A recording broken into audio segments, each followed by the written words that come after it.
Chapter 1. Arbor hid behind a tree and looked at Wu Yanjun, who was holding her stomach as she ran out from behind the slope. Her face was green from diarrhea, and he smiled. He had put something good in this Andy's cup just now, and it seemed like it was just starting to take effect. Arbor was like a nimble cat as he quietly scurried behind Wu Yanjun. He pursed his lips and tilted his head. He used the moderately sized hard rock in his hand and smashed it at the back of Wu Yanjun's head without any explanation. He smashed it 3 times in a row. Blood immediately flowed down from the back of her head. Wu Yanjun's eyes widened in shock. She couldn't even say a word before she fell to the ground with a thud. The place she fell happened to be a slope, so Arbor didn't have to do anything. She slid down by herself and rolled to the side of a man-made channel that was half dug. Half of her face was immersed in the dirty mud, and she didn't move at all. Arbor slowly followed down the slope. He came to Wu Yanjun's side and squatted down. He grabbed her hair with both hands and suddenly pressed it down, pressing it firmly into the mud. He still remembered that in his previous life, when this woman took his sister Jolin away from their family, she spoke highly of the rich family that adopted her, saying that they were kind and virtuous, as if they were living immortals that came down from the heavens to save the poor. But in the end, when they met again, Jolin was lying in the cold rain, her clothes barely covering her body. She had been abused from head to toe, and there wasn't a piece of good flesh on her body. She was thrown into the wilderness like a pile of trash, and wild dogs were gnawing on her ragged doll-like corpse. Little Lin was only 12 at that time. 12 years old, such a young life should have been very lively, but it turned into a cold corpse. It was this woman, this human trafficker who deserved to go to the 18th level of hell, who went against her conscience to earn money and pushed her sister into hell. At the same time, she also harmed countless children from poor families in the village. At this moment, the woman under Arbor's hand woke up in a daze, probably because her breathing was so rapid that she was almost suffocating. She subconsciously struggled. Arbor's dark eyes flashed with a cold light. Without thinking, he increased the strength of his hand and pressed the woman's head down into the water. The sudden pressure caused Wu Yanjun's entire face to be deeply buried in the mud. The sticky feeling poured into her eyes, ears, mouth, and nose, making her want to scream in fear. However, as soon as she opened her mouth, several large mouthfuls of muddy water were poured into her mouth, causing her breathing to become more rapid and her head to swell painfully. Arbor's eyes were cold as he stared expressionlessly at the woman who was on the verge of death. In the 3 days since his rebirth, Arbor had been carefully pondering over the experiences of his previous life. It could be said that the appearance of this Wu Yanjun was the fuse that led to the tragic fate of himself and his family in his previous life. Whether it was her mother's depression and death, her father's forced marriage, her stepmother's deliberate indulgence, her younger brother's rebellious hedonism, or her and her younger sister's miserable ending, they were all related to this woman who was struggling bitterly in the mud in front of her. Therefore, he told himself in his heart that this two-faced and extremely vicious Wu Yanjun deserved to die. If you don't die, how can you change my future? If you don't die, how can you reverse the fate of my family? So, you'd better listen to me obediently. Just like this, obediently and straightforwardly, go. Die. Go. Why do I feel like I'm being targeted? Arbor subconsciously shrunk his shoulders. Chapter 2. Arbor felt a chill on his back, as if he was being stared at by a ferocious beast. Arbor's body tensed up, and he raised his head abruptly. His gaze turned slightly, and a wisp of cold murderous intent leaped in his dark pupils. Unexpectedly, he bumped into a pair of calm, solemn, and leisurely ink-colored phoenix eyes. Xiao Mu's heart instantly sank with a thump. This was the first time he committed a crime after his rebirth, and he was caught on the spot just like that. Arbor was a little speechless, but he was not frightened. A pair of pitch-black eyes stared at the other side quietly and motionlessly. Across the half-abandoned artificial channel, the two pairs of eyes met and stared at each other. On this side of the channel, there was a barren muddy road, and there was a shallow pit with every step. On the other side, under the feet of the young man, there was a thick layer of yellow soil, and a place filled with smoke and sand from the horse's hooves. He was about 13 or 14 years old, the age when he was dressed in fine clothes and riding a horse. He wore a thin spring white robe, spacious and not tied at the waist. His black hair hung down like a waterfall, fluttering along with his clothes. The young man's sleeves were lightly rolled up to his elbows, revealing his slightly bronzed skin under the scorching sun. When Xiao Mu looked over, she only saw a light breeze gently caressing his slightly disheveled forehead hair. His phoenix eyes, which were as resplendent and deep as pitch-black gemstones, radiated a serene and dazzling luster like a deep pool as he glanced around. But he did not know how long he had been riding the horse there. His face was extremely handsome, like the scorching sun, shining with vigor and high spirits. Behind him, there was a young man in black with a short lapel following him. Under the thick yellow sand, in the billowing smoke and dust, the handsome and slender young man in white, untainted by the wind and sand, naturally formed a scenery that could not be ignored. It was as if as long as he stood there, everything in the world, in an instant, seemed to lose many colors, completely becoming a background that decorated his excellence and beauty. What was under his feet was just a piece of wasteland in the village, but in the eyes of others, it was as if he was standing in the main hall of the 3 states and 6 prefectures, overlooking the world, exuding an incomparable noble aura. Xiao Mu could tell that this youth's seemingly tranquil eyes concealed a sharpness that almost made people unable to look straight at him. It instantly made people associate him with the sharp and cunning leopards of the grasslands, who could pounce forward and ferociously bite your throat if you were caught off guard, causing people to feel an uncontrollable danger. Of course, if you looked at people's appearance, you would completely lose.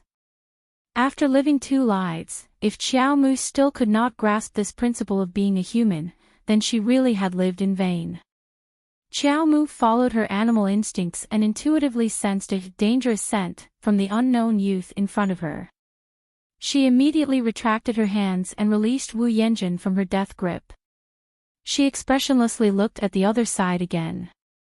Then, he stretched out his hand and slowly straightened his clothes, smoothed his slightly messy hair, turned around, put his hands in his pockets, and slowly left. Behind the young man in white, there were more than 10 young men of the same age in black. After a long time, they tried to find their breathing again. One of them urged his horse forward and looked at Arbor's disappearing figure with a startled expression. "Master, that little girl just now, was she killing people?" This question was obviously nonsense. Didn't people with discerning eyes see it just now? The young man in white turned his head, and a trace of a sneer appeared on his incomparably beautiful face under the spring moon. The young man in black with a straight posture and eyes as sharp as an eagle's raised his hand and touched his nose with an embarrassed expression. This subordinate was just saying. That little girl grabbed a hard rock and smashed the back of the fat woman's head. Then, when the fat woman rolled down the slope, she indifferently pressed her into the mud and tried to suffocate her. The whole set of killing actions was very skillful. Her expression was also abnormally calm, so calm that it was almost creepy. Although in the end, she did not succeed because she found out that they were present, but looking at her age, she was at most 5 or 6 years old. She could be so ruthless. That's right, her movements, the power she controlled, seemed to be a little strange. Most importantly, later on, when she found out that they had witnessed the whole process of her killing, she could still act as if nothing had happened. She just straightened her clothes and calmly walked away. What kind of rotten child was this? Was she not a demon? She was expressionless the whole time. Her personality was so calm that it was numb. Another young man in black came forward and said, "It must be because they opened their eyes in the wrong way. That's why they saw a 5 or 6-year-old murderer in this ordinary little mountain village." Chapter 3. At the Kwoto village market, on a small patch of bare dirt. Under the dusk, the 100 families of the village gathered here. They stood in a deathly stillness for nearly an hour, their bodies and faces covered with dust and sand from the wind. The crowd didn't even dare to breathe loudly. They all held their breaths and suppressed some fear in their eyes as they looked at a green-robed man who was walking a hyena that was as tall as a man. The man leisurely smiled as he slowly walked in front of the crowd. The hyena's nose kept sniffing around the crowd's legs, shocking everyone to the point that they froze on the spot and didn't dare to move at all. Suddenly, the hyena bared its sharp teeth and let out a low whimper before abruptly pouncing toward a figure in the crowd. The ferocious speed and explosive force caused the crowd to let out terrified screams and instinctively spread out to the left and right. Immediately, a middle-aged man was trampled to the ground by the hyena's 4 thick hooves. With a boom, his back hit the ground, causing dust to scatter everywhere. The crowd around the middle-aged man retreated like a receding tide. Every single one of them had a trace of bewilderment, uneasiness, and fear in their eyes. Crack! A whip fiercely landed on the middle-aged man's body. Everyone clearly saw the middle-aged man's body curl up slightly, and his limbs twitched fiercely. Lowly, unruly commoner. The green-robed man who had released the hyena to bite the person stood in front of the crowd with his arms crossed. He looked at the person under the hyena's foot with disdain and curled his cold lips. He mocked, "As everyone knows, the magnetite mine belongs to Tiandao sect. Anyone who privately mines it in any form is illegally occupying it, committing the unforgivable crime of theft. Tell me, how do you want to die?" Liu Zi. A woman with messy hair and an 11 or 12-year-old girl rushed out from the crowd. The two of them scrambled forward. But they were whipped several times by the green-robed man. They screamed in fear and retreated with a panicked expression on their faces. "Let's go. Let's get out of here." Xiao Luke shouted in fear when he saw his wife and daughter rushing out. The hyena straightened its body. It was at least 1.8 meters tall, and it suddenly pounced in front of the girl. It bit the hem of her skirt and tore at it. The girl was so shocked that she fell backward. Her legs went soft, and she sat on the ground. She supported herself on the ground with both hands and screamed in fear. On the other side, Arbor was standing in the crowd with his father, Chao Zhongbang, in his arms. His face was filled with displeasure. After all, her mental age was already so old. How could she like being hugged by her father? Moreover, she was still suppressing a trace of anger and dissatisfaction towards this father of hers. Wei Ziqin looked at Xiao Lu's family of 3 worriedly. She lowered her head and looked at her 3-year-old daughter, Xiao Lin, who was hugging her calf and hiding behind her. She patted her daughter's head and comforted her softly. "Don't be afraid, child. It'll be fine." This was only his mother's feeble consolation. How could he be fine? In the center of the crowd, the hyena, which was as tall as a person, chased after the panic-stricken Xiao Lu's daughter. It tore at her skirt like it was playing with a toy. Although the onlookers were angry, they did not dare to say anything. Meanwhile, the green-robed man who allowed the hyena to bully the girl stood to the side with a chuckle. He looked at this good show with a mocking gaze. The girl's clothes and skirt were torn off piece by piece, falling down like snowflakes. The tattered clothes could cover less and less skin. The village chief of Kwoto village stood there with his walking stick. His face was filled with anger as he looked up at the luxuriously dressed patrolling officials beside him. However, the officials turned a blind eye to the bullying of Xiao Lu's daughter.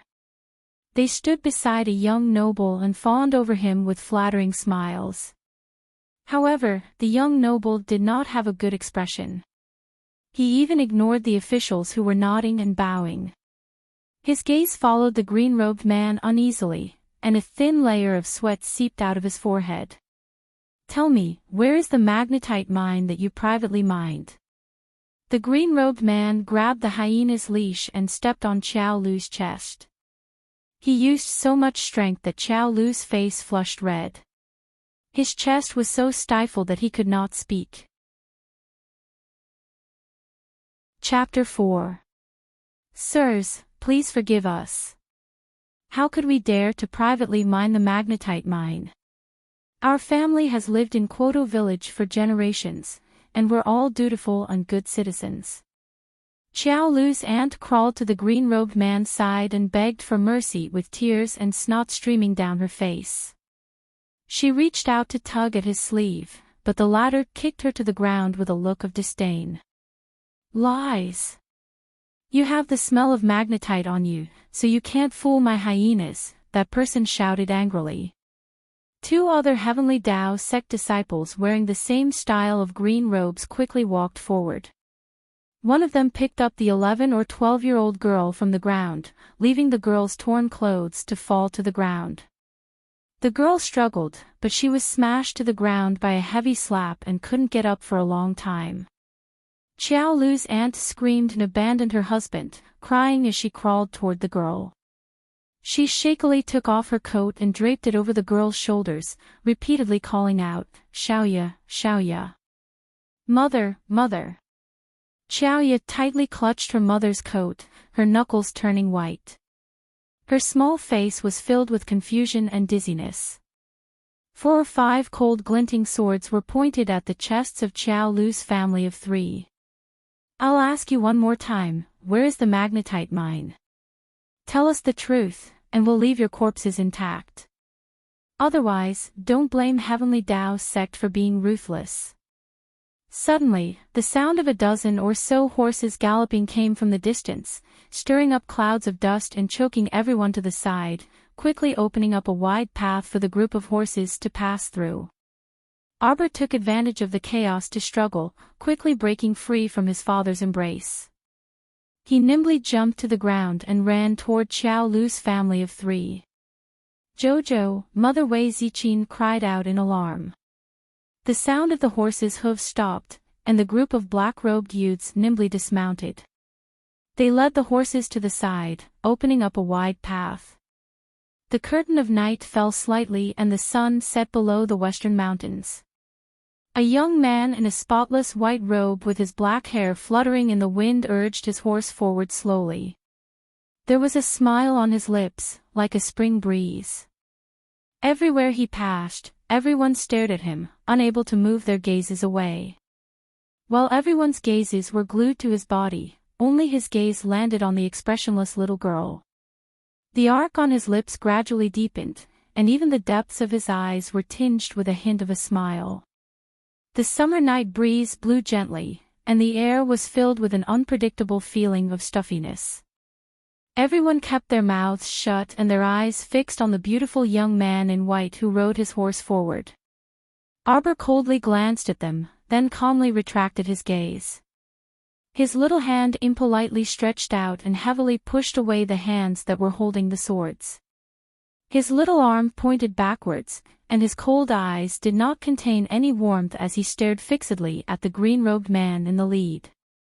The green-robed men glared at him. "What are you doing? How dare you? Audacious! Audacious!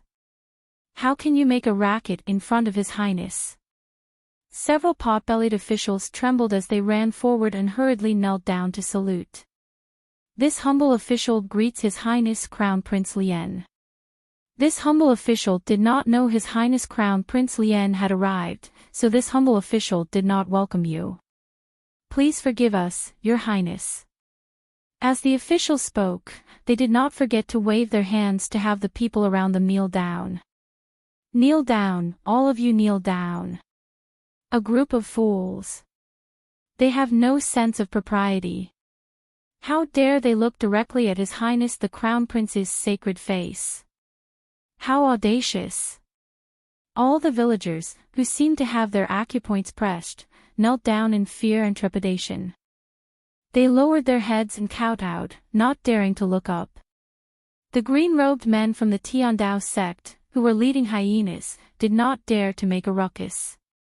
Although they did not bow like the villagers, they still knelt on one knee, one hand across their chest, and respectfully called out in unison, "Disciples of the Tiandao sect, greet His Highness Crown Prince Lien." Chapter 5. Mo Lien wasn't willing to look at the others at all.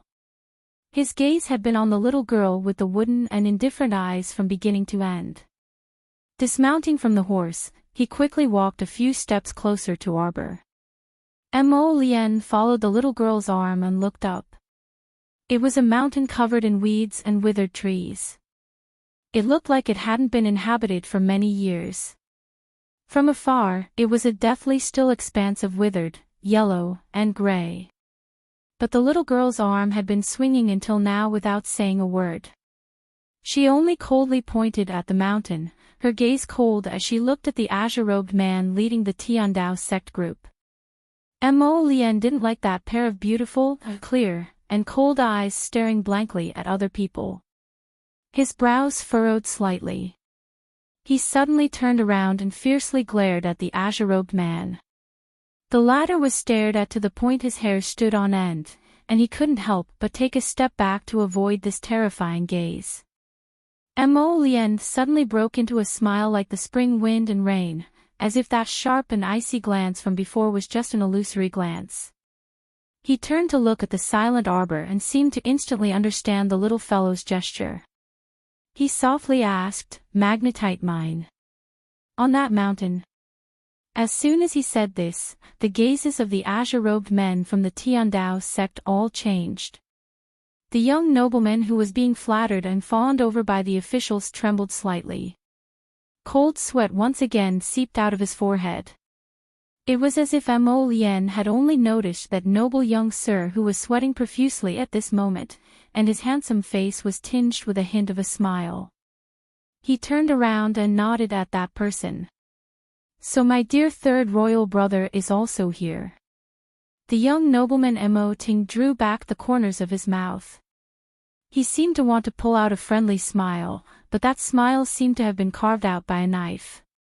He only managed to draw a stiff arc. Mo Lien was just casually greeting him. When she saw the stiff and unnatural expression on her dear third brother's face, the smile in her eyes deepened. She walked towards Arbor and naturally held her little hand. "Let's go. Take us there." Xiao Mu retreated a step with wariness in her eyes, avoiding Mo Lien's finger. She then stretched her small arm across old Sixth Xiao and his family of 3. "You'll only bring us over if you release them." Mo Lien really wanted to praise herself for being so quick-witted. Although the little girl didn't say anything, she always understood what she meant. "How dare you? You dare to negotiate with our Tiandao sect? Let them go," Mo Lien said indifferently, causing the disciples of the Tiandao sect to choke. "Your Highness." The Heavenly Dao sect disciples were dissatisfied. The Heavenly Dao sect had a transcendent status in the entire Seacombe planet. These disciples had always been revered and flattered by others. The Crown Prince's tone was a bit too much. This Crown Prince said, "Let them go." Crown Prince Lien's voice was neither loud nor soft, and his tone wasn't even strict. He repeated his words. As soon as he finished speaking, the dozen youths in black behind him unsheathed their swords at the same time and gathered murderous intent in their eyes. The disciples of the Tiandao sect looked at Mo Lien angrily but didn't dare to say anything. They opened their mouths but didn't dare to refute. They knew very well that if they dared to refute, the outcome would be death. Those familiar with Crown Prince Lien generally knew that the Crown Prince, who was as calm and tranquil as a banished immortal, was only elegant and refined on the surface. In reality, this crown prince was full of schemes and was used to acting arbitrarily. Even the two deputy sect masters of the Tian Dao sect were extremely courteous to Crown Prince Lien and didn't dare to casually offend him. Once Crown Prince Lien was enraged, those who offended him would most likely be annihilated and die. What Crown Prince Lien disliked the most was repeating the same sentence over and over again. Generally, what he said was equivalent to the final decision, so those close to him wouldn't foolishly repeat the same question. Murderous intent had already condensed in his nonchalant tone. The disciples of the Tian Dao sect could only hold their anger and step back. They waved their hands and let old Xiao and his family go. Chapter 6. Jojo. Wei Ziqin covered her mouth as she gazed at her eldest daughter, who had been left alone. She couldn't hide the worry and fear in her eyes. You can lead the way now, right? Crown Prince Lien looked at the little girl with a smile. From the moment he met her by the canal until now, the little girl's face had always been expressionless. That apathetic and cold face really wasn't cute. Just like now. That pair of eyes that were clearly filled with autumn ripples and sweet and soft now sparkled with the luster of a clear and cold moon.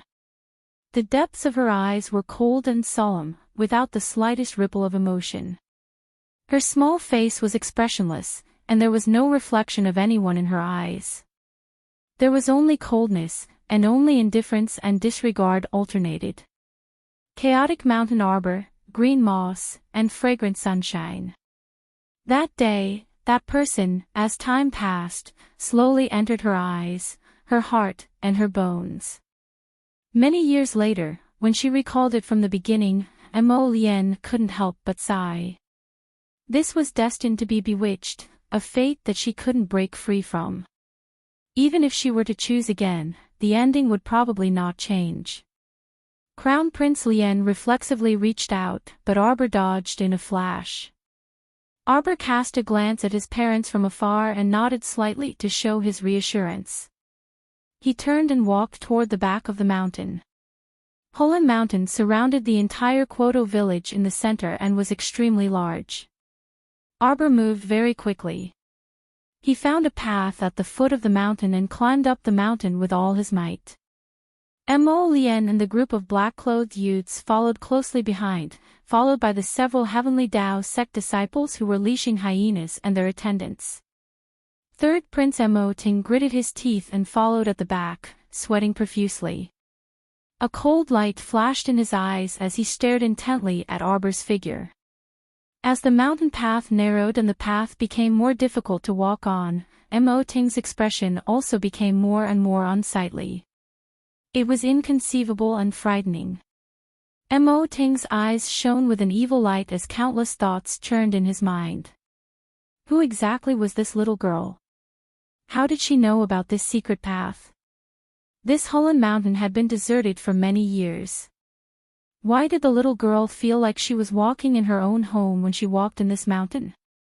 It was so familiar that it made people feel a chill run down their backs.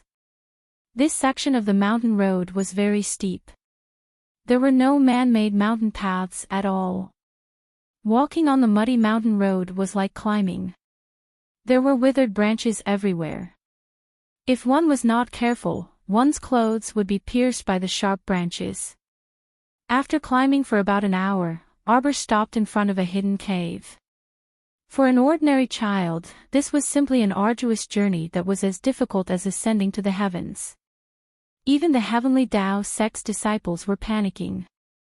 Their faces were pale and their clothes were torn. However, this little fellow's expression didn't change at all. The Tian Dao sect disciples looked at each other in surprise. Arbor, however, stood still and stared at the cave with emotionless eyes. She remembered that in her previous life, around this time, the Mo Kingdom's third Prince Mo Ting had privately mined a magnetite mine and caused a huge commotion. The Tian Dao sect's disciples also brought people to search the mountain. After spending 5 days and 4 nights, they finally found this hidden cave. The entrance to the cave was hidden very well.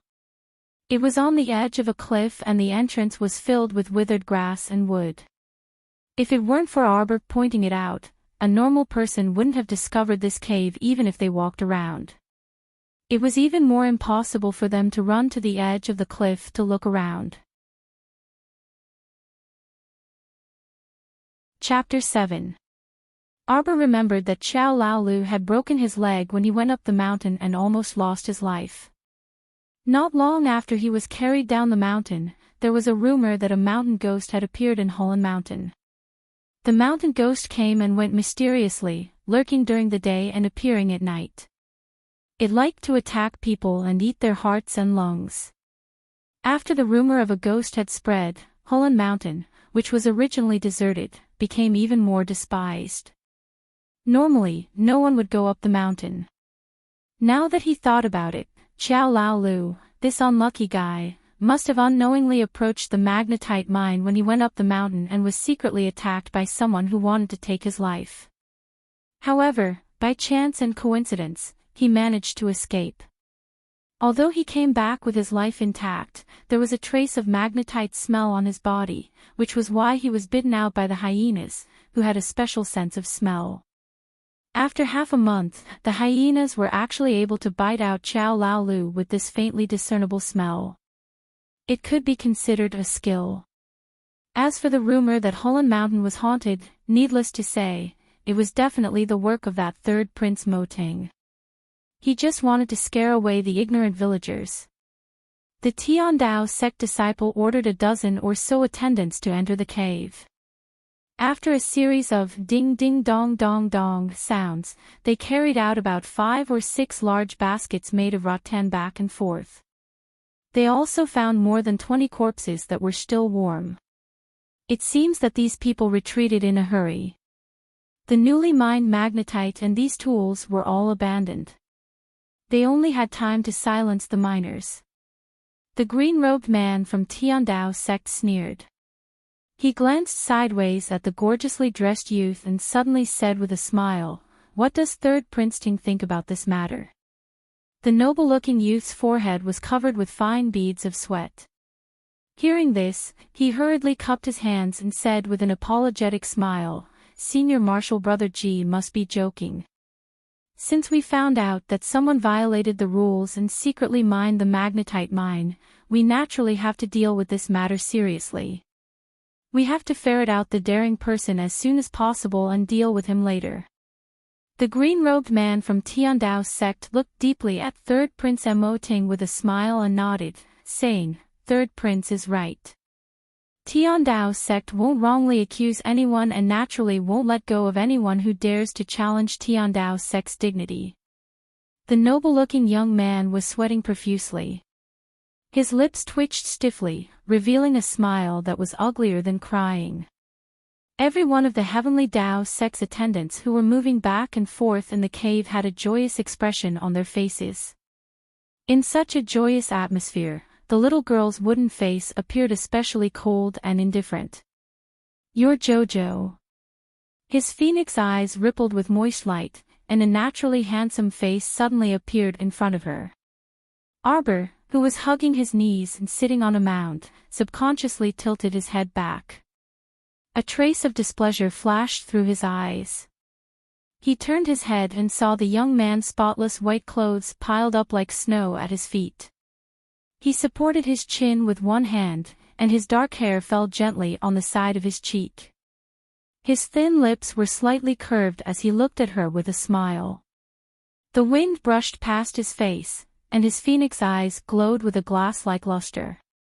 In that instant, all the colors in the boundless world seemed to be taken away by him. Apart from him, everything else paled in comparison. Arbor unwillingly moved to the side, very consciously distancing himself from this dangerous person.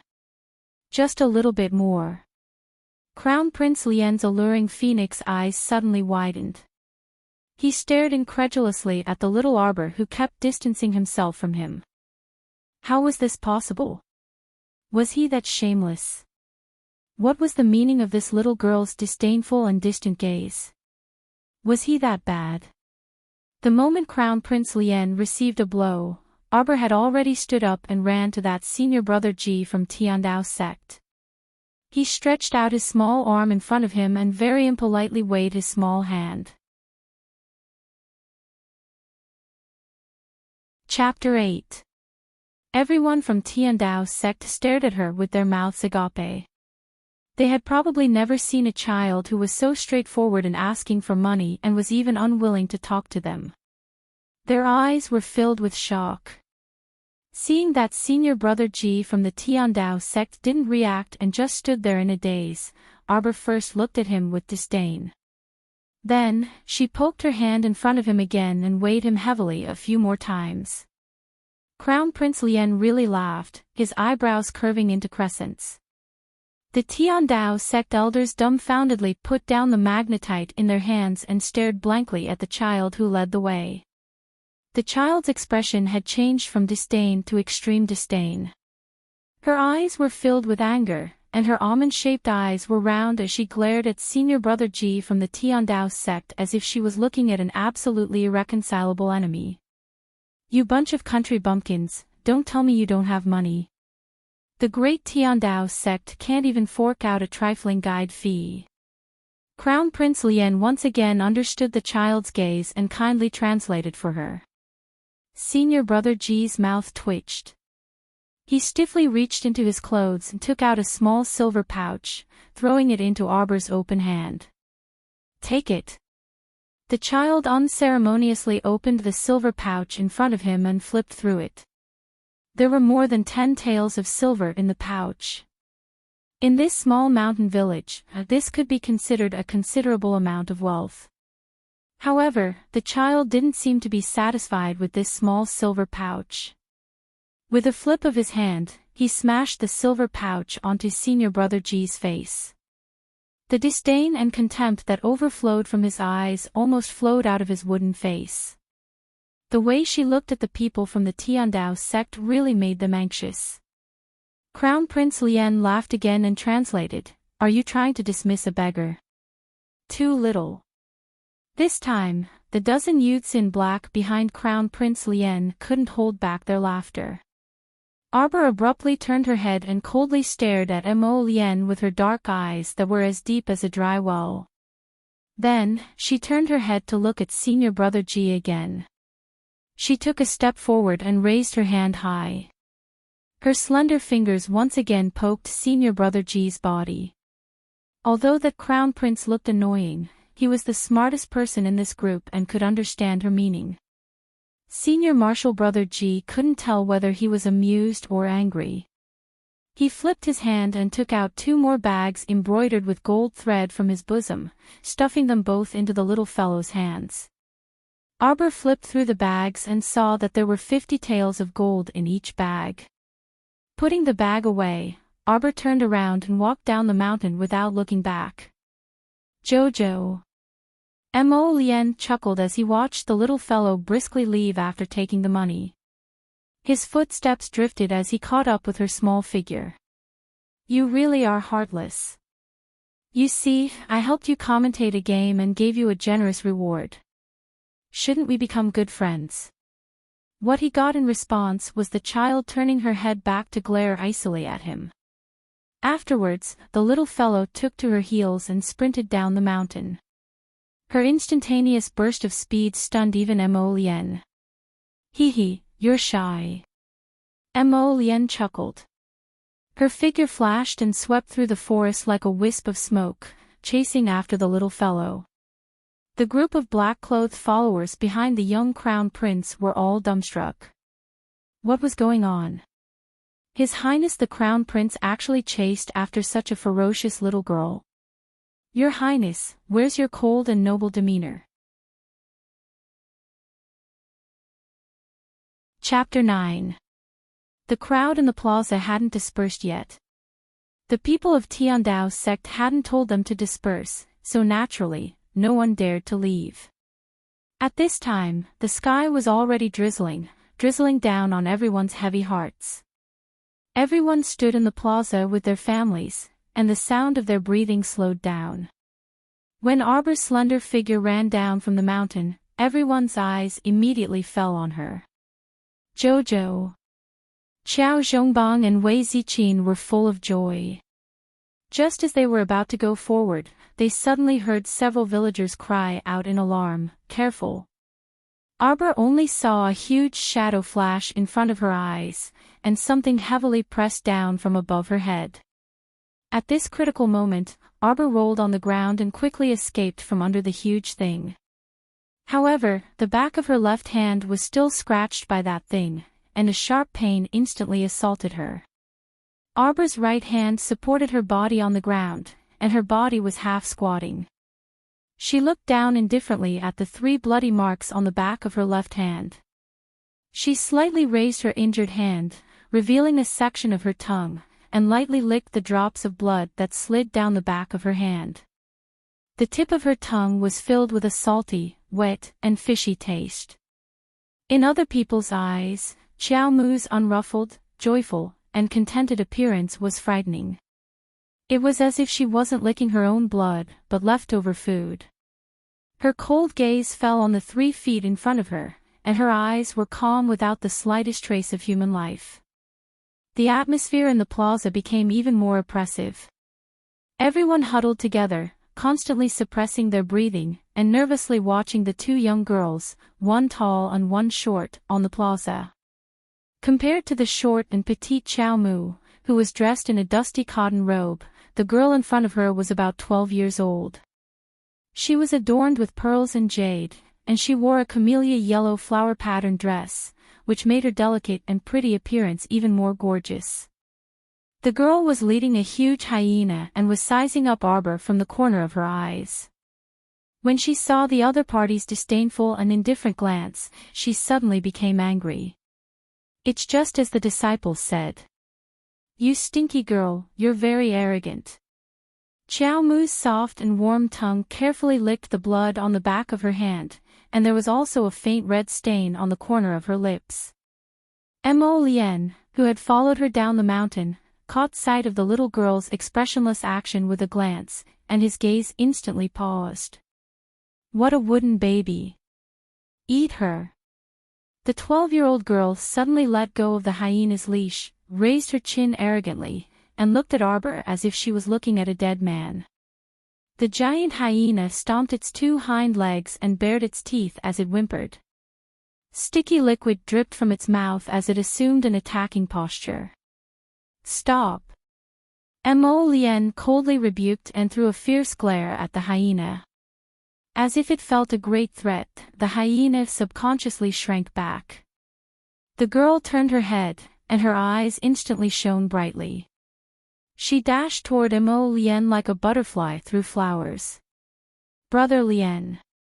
With a flick of his sleeve, Mo Lian sidestepped to avoid contact with her. A severe glint suddenly flashed in his eyes, and a slender jet-black sword appeared in his hand, almost slicing off the girl's 5 fingers. Fortunately, the girl retracted her hand quickly. The moment she saw Mo Lian's fierce expression, she immediately remembered the rumors that Crown Prince Lian was a clean freak who didn't like people close to him. The moment she retracted her hand, the long nail on her middle finger was cleanly cut off. If she had been a second later, her fingers would have been gone. The girl trembled all over as if her bones had been pulled out. Her whole body went limp, and she fell to the ground. Her bright eyes were filled with pitiful tears. She bit her lip and looked at the high and mighty crown prince, who seemed like an unapproachable god. There was a faint smile in his eyes, and his appearance was as gentle as the spring breeze caressing the moon. However, his merciless attack was so fast that it made people despair. If it weren't for the suffocating coldness of the sword, she might have drowned in that faint smile and gentle gaze. At this time, the crowd gasped in unison again. The hyena that was stopped by Crown Prince Lian's shout did not move again, but the person who moved was our dear Xiao Mu. When Crown Prince Lian attacked the girl, Xiao Mu hastily rolled forward and reached the giant hyena's belly in a few steps. Chapter 10. Before the crowd could finish gasping, they saw the little figure suddenly pull out the dagger tied to her calf. Her movements were nimble and swift as she drew 6 long bloody lines on the hyena's abdomen. It wasn't until the hyena's painful howls that the crowd's expression changed from dumbfounded to extreme shock. They all felt that they couldn't immediately adapt to the situation. The hyena's skin was thick and its body was huge. How could Xiao Qiao's little dagger cut open the big guy's abdomen in an instant? In this world, although hyenas were not as strong as mystical beasts and were only ordinary wild beasts in the forest, they were huge in size, astonishingly fast, and powerful in attack. Ordinary people would not dare to provoke them, but why did it look like they were killed so easily in the hands of this little girl? Looking at the hyena that was rolling back and forth on the ground with its internal organs and blood dripping down, most people could not help but turn around and vomit as well. They felt that this scarlet visual conflict was too shocking. The little girl stood beside the giant hyena that was slowly curling up into a ball and gradually dying. A few drops of the hyena's blood sprayed on her wooden little face, staining the corner of her eyebrows and the left side of her face, adding a bit of scarlet coldness to her. The 12-year-old girl hadn't yet recovered from the shock of the cold-blooded and terrifying Crown Prince Lien wanting to kill her. When she saw the scene in front of her, she lost control of her emotions for a moment. Tears streamed down her face as she screamed. "Ah! Monster!" The damned girl in front of her was a monster. How could such a small child act so quickly and decisively, killing a giant hyena in front of everyone? Xiao Mu's figure flitted in front of the girl at an incredible speed, and the instant she spread her fingers, she grabbed the other party's neck and flung her to the ground. She then fiercely tightened her grip, successfully extinguishing the girl's unpleasant screams. There was an extremely strange silence in the assembly hall. Everyone felt that the scene in front of them was particularly strange. Little Arbor's height didn't even reach the girl's shoulder. His arms and legs were as thin as beans, but he had such terrifying strength. He instantly grabbed the girl's throat and grabbed her lifeline. The people of the Tiandao sect were dumbfounded. They were stunned for half a minute before one of the young disciples woke up and shouted, "Stupid girl, you dare to lay your hands on Miss Lu." A fist smashed towards Arbor's back. Arbor nimbly turned around and quickly blocked Miss Lu's fist. Seeing that the huge fist was about to hit Miss Lu's pale face, the disciple was so scared that he hurriedly pulled back his fist.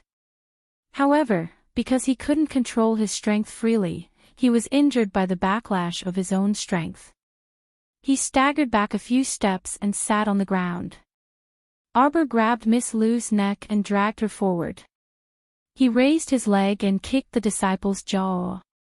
The sound of the disciple's jaw shattering was especially shocking in the silent meeting hall. Everyone looked at her with a petrified expression, only to see Arbor kick the back of Miss Lu's knee, making her kneel on the ground. Arbor grabbed the back of Miss Lu's neck with one hand and slammed her head on the ground with all his strength.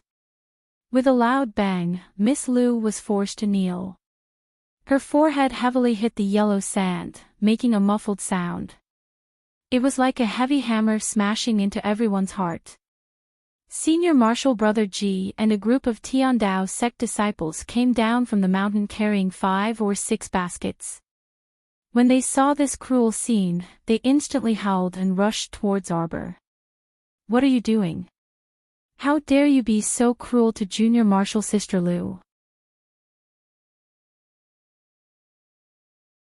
Chapter 11. Without waiting for Senior Brother Ji and his group to angrily launch an attack, Xiaomu had already grabbed Miss Lu's messy hair and dragged her to her side like a marionette. In the next second, a snow-white dagger was placed horizontally across Miss Lu's neck, successfully stopping Senior Brother Ji and his group in their tracks. Their eyes all carried traces of fear and anger. "Let Junior Sister Lu go. We can still spare your life." 2 Tiandao sect disciples glared at Arbor with murderous intent. Arbor coldly glanced at the 2 people and ignored them. He pulled the dagger in his hand and cut Miss Lu's snow-white forehead. Ah!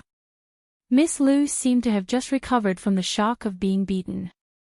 The sharp pain on her forehead and the terrifying feeling of sticky blood dripping down made her tremble uncontrollably. She screamed out in a high-pitched voice. But very quickly, a cold sensation on her neck caused her to completely shut up, leaving only her body trembling uncontrollably. The Tiandao sect disciples were so angry that they raised their fists and were about to charge forward. Unexpectedly, Crown Prince Lian's mocking voice came from the side. I advise you to take a good look before making a move. Senior brother Ji also reflexively reached out to block that impulsive disciple. When he heard Crown Prince Lian's words, he couldn't help but be startled and turned to carefully size up Arbor. His gaze actually changed slightly, and it immediately stopped on the little girl's small hand holding the dagger.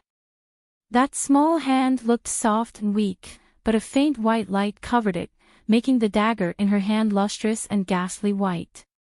Mystic energy. Senior brother Ji's expression was startled, but it soon turned to joy. He really didn't expect that such a precious mystic cultivator would appear in such an insignificant and shabby village. Looking at the girl's appearance, it seemed like her mystic meridians had just awakened. He didn't know how she muddle-headedly activated her mystic meridians and activated her mystic energy. Although everyone could attempt to activate their mystic meridians at the age of 7, under normal circumstances, they could only do so under the guidance of their seniors and teachers and after using their own mystic energy as a guide. Moreover, it was very rare to succeed in activating mystic meridians on the first try. On the entire Seacone planet, the number of mystic cultivators only accounted for 1 in 10,000 of the total population. In other words, in the entire Seacone planet, ordinary people without mystic veins occupied the vast majority. From this, it could be seen how precious Xian masters were. Every appearance of a mystic cultivator was bound to be a grand event that caused a sensation. It could be seen that the girl's current profound energy aura was still very weak, so much so that her control over it wasn't very good. It was faintly discernible from time to time, but she was able to successfully open her own profound veins without the guidance of a teacher. This kind of talent was worthy of being said to be shocking. At this time, senior brother Ji still hadn't expected that his junior sister Lu, who was a level 2 mystic cultivator, wouldn't be able to withstand a single blow from the savage little girl. She didn't even have the strength to resist. Senior brother Ji's expression clearly relaxed. Little girl, you're a mystic cultivator, and so are we.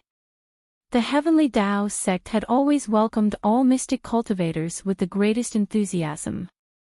One had to know that all the Xian masters in the world were kindred spirits. If you have anything to say, we can talk it out. Release junior sister Lu first. Arbor flipped his hand, revealing 3 glaring bloodstains on the back of his left hand. His eyes were emotionless as he stared at his opponent coldly. Senior brother Ji's outstretched hand suddenly trembled. For some reason, his mind went blank on the spot, and he shouted, "Compensation, compensation. We're willing to compensate. Everyone, Senior brother Ji." The Heavenly Tao sect disciples around him all felt their faces flush. Wasn't this senior brother Ji too quick to change sides? This dramatic scene simply left everyone at a loss for what to do. Chapter 12. Senior Marshal Brother Ji swiped through the air and took out a rectangular treasure chest inlaid with a dozen small red gems. He beamed as he handed it over to Arbor. When the treasure chest was opened, the light of pearls and jades inside nearly blinded everyone's eyes. The villagers of Kwoto village had never seen so much jewelry in their lives. The women and girls of Kwoto village usually only used a fishbone hairpin or an ordinary, low-quality wooden hairpin to tie up their hair. Even jade hairpins were rarely seen, so when had they ever used such expensive jewelry? A trace of envy appeared in their eyes, and their gazes gradually became fervent as they looked at the treasure chest. Who wouldn't like jewelry surrounded by pearls and jades? Senior Marshall Brother G was full of confidence, but who would have thought that he would encounter such an oddity? Arbor glanced at the chest and then retracted his gaze, clearly showing his lack of interest. What was even more amazing was that this child even forcefully patted the gold-embroidered pouch that he had stuffed into his chest. Others didn't understand what Arbor meant, but how could Senior Marshall Brother G and some Tiandao sect people not understand? This little fellow clearly said that he wanted gold. He only wanted gold. He didn't like jewelry. He didn't want it. Everyone from Tiandao sect twitched their mouths. Senior Marshall Brother G helplessly put away the treasure chest and handed it to Arbor with a box of small gold ingots. He opened the lid of the chest for her to take a look, and a dazzling golden and orange light once again blinded the villagers of Kwoto village. Here are 300 taels of gold as compensation for you, little miss. Senior Marshall Brother G said with a chuckle, that dead hyena was the main culprit who scratched you, little miss. Now, it only has itself to blame for its death. Our Tiandao sect very sincerely compensates you, so please let go of our junior marshal sister Lu first. Arbor glanced over and exerted force in his hand, abruptly pushing Lu Yexin forward without even looking to see if she was about to fall to the ground. Fortunately, Senior Marshal Brother G quickly reached out to support her, and Arbor took the opportunity to take the gold chest. He closed the lid with a bang and turned to leave without looking back. Senior Marshal Brother G, who was used to the little girl taking the money and leaving without saying a word, couldn't help but twitch his eyebrows. He hurriedly said, "Please wait. Little miss, on the 15th day of the 10th month every year, all the sects, schools, and aristocratic families will gather in the imperial capital, Guanlon City, and recruit mystic cultivators from all over the country. If you're interested, you can come to our Heavenly Tao sect on that day and register for the profound strength test. At that time, there will be a specialized teacher to teach you how to accurately use mystic conscious and open the inner world unique to us mystic cultivators." Senior Brother G's eyes curved into crescents as he watched the girl stop in her tracks, anticipating that she would turn around. The surrounding villagers were also envious. They looked at Arbor, who had stopped in his tracks, and thought, "Old Xiao's family is really amazing this time." How great of an honor was it to have a mystic cultivator appear in the family without anyone noticing. Inner world. It was an unusual treasure that normal people didn't even dare to think about. It was said that mystic cultivators who opened their inner world could immediately possess 3 to 5 cubic meters of storage space and could carry many personal items with them, especially those precious treasures that they didn't feel safe leaving outside. Compared to the storage cabinets made by artificers and placed in various cities, the inner world was clearly more convenient, faster, and had more privacy. Thus, tens of thousands of normal people were endlessly envious. Arbor's footsteps only paused for a moment before he returned to his parents' side without looking back. Senior Marshal Brother G was dumbfounded, and a disciple beside him angrily roared, "What's with that attitude? Don't think that you can look down on everyone just because you've become a mystic cultivator. The path of a mystic cultivator is very long. Without the earnest guidance of seniors and teachers, you can't even display 1% of your mystic energy's effectiveness. Senior Marshal Brother G kindly invited you to join our Heavenly Tao sect. Don't be so ignorant and blindly arrogant and conceited." Not interested. Arbor finally turned around and glanced at the Heavenly Tao sect crowd as if he was being charitable. In front of the petrified crowd, his voice was cold, heartless, and terrifyingly clear as he spat out 3 words. Chapter 13. What? That Heavenly Tao sect disciple's chest felt stuffy, and he stammered, almost unable to recover his wits. This girl actually said she wasn't interested. Not interested. She said she wasn't interested. Not only did this dazed Heavenly Tao sect disciple think that he had misheard, but all the surrounding Kwoto village villagers also thought that they were hallucinating.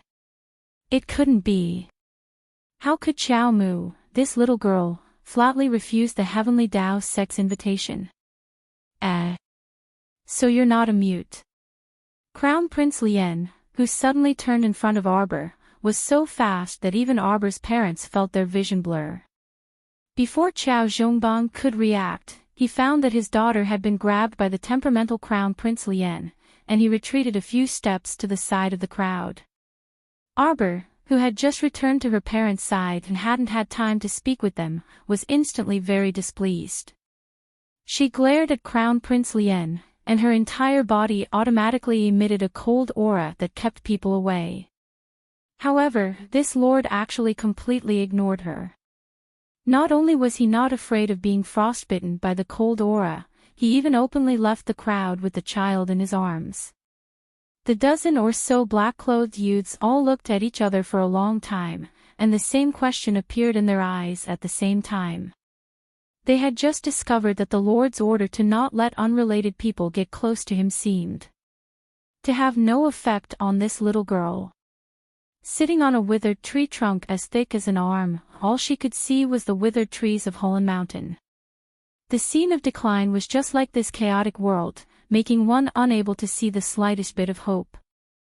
However, the world didn't know that under this withered land, there was a paradise with abundant resources hidden in the depths of Hulan Mountain. The baskets of magnetite that they dug out today were nothing.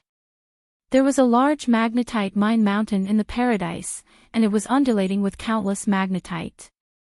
In her previous life, this paradise was excavated when she was 10 years old, and it caused a commotion among various factions.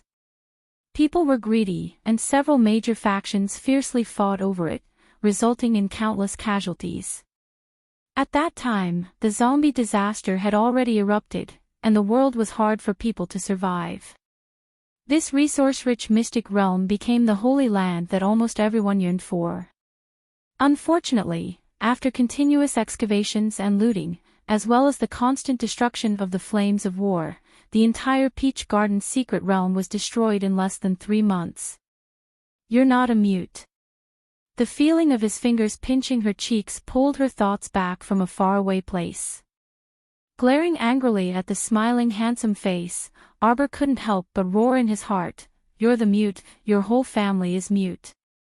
"My whole family isn't mute." Crown Prince Lien instantly understood the little girl's gaze. His sudden remark made Arbor roll his eyes. The young man smiled and didn't get angry. He just pulled Arbor's small hand, opened her curled palm, and turned it over. His gaze fell on the 3 red marks. Arbor tried to pull his hand back but failed. He glared angrily but did not say anything. He was unhappy. "All right, stop messing around. I'm helping you bandage your wounds. If the wound isn't treated properly, your hand will become ugly." The young man reached out and grabbed a cup of clean water out of thin air. He carefully washed Arbor's left hand and wiped it clean with a white handkerchief.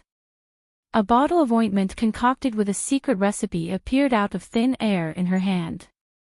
When she opened the lid, a faint fragrance assailed her nostrils.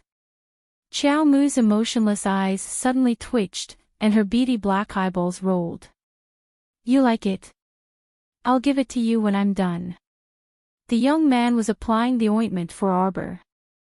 His hands didn't stop moving, and he didn't even raise his head as he spoke with a smile.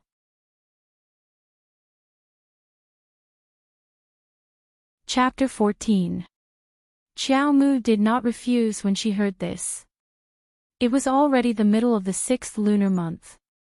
If the pattern from her previous life did not reverse and the timing matched, then a terrifying calamity would erupt on the first day of the 7th lunar month 15 days later, the calamity of zombies. At that time, surviving in this chaotic world would be even more difficult than it was now. Medicine was something that everyone would use. When this ointment was applied, the wound would no longer feel pain. It had an excellent hemostatic effect, and the color of the wound would immediately lighten. There was a heaven and earth difference between the efficacy of this ointment and the low-grade medicine circulating in the world. It must be an excellent medicine. Since someone was so generous as to give it to her, she would accept it. All right, the wound will basically scab over at night. After you wake up, your hand will be as good as new. The youth held her thin wrist and gently blew on it. It doesn't hurt anymore. Arbor couldn't help but roll her eyes at him. Did he think he was an apothecary? Blowing on air. She did know that after the zombie outbreak in her previous life, a group of people with special abilities appeared in addition to mystic cultivators, including apothecaries with medicinal properties all over their bodies. A high-level apothecary could indeed heal a person's wound with just a few breaths, but the prerequisite was that you were an apothecary. And you had to be a high-level apothecary or above. Your every breath carried medicinal properties, and you could heal a group of people by just casually blowing a few breaths containing medicinal properties. But youth, you're not an apothecary. Arbor tried to pull her hand back but couldn't, so she glared at him angrily. That's enough. I've already applied medicine and bandaged your wound. Why aren't you letting go? Crown Prince Lien ignored the little girl's glare and even pinched her puffy cheeks. Why aren't you talking? I'm not in the mood. You have to talk even if you're not in the mood. People need to communicate with each other to understand each other. Who the hell wants to understand you? A certain child glared at him with her round eyes, almost wanting to curse. Mo Lien burst into laughter and poked her fleshy cheeks. We're friends. Friends. Arbor's pitch-black eyes gradually cooled, as if a basin of ice water had been poured over those beautiful eyes, chilling them to the bone. I don't need it. She didn't need things like friends. Friends? What are friends?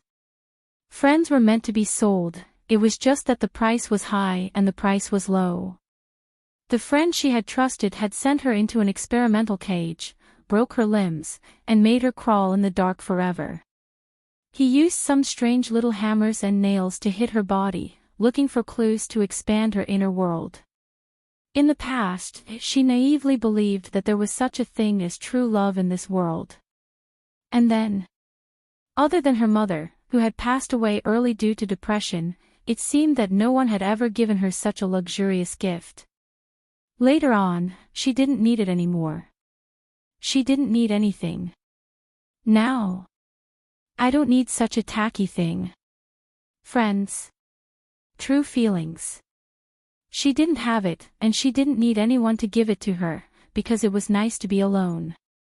It was clearly a pair of watery, round, and beautiful eyes, but they contained such a cold light. This was really too incongruous. Jojo, we will be friends. The young man tilted his head slightly, with a hint of interest and expectation in his eyes.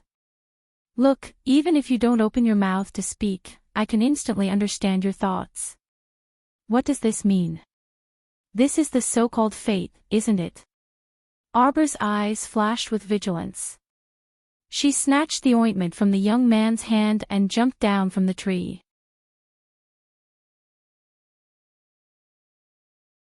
Chapter 15. As Xiao Mu fled, the youth's lustrous phoenix eyes filled with interest and anticipation flashed past her eyes from time to time. This kind of interested gaze was like looking at a little pet. It reminded her of her previous life, the man who doted on her like she was a kitten or a puppy. He treated her like a small animal and locked her up in an iron cage. He fed her 5 or 6 meals a day and served her well. Every time there was a festival or when he attended a banquet, he would dress her up beautifully and carry her out for others to see. She would receive the praise of others against her will.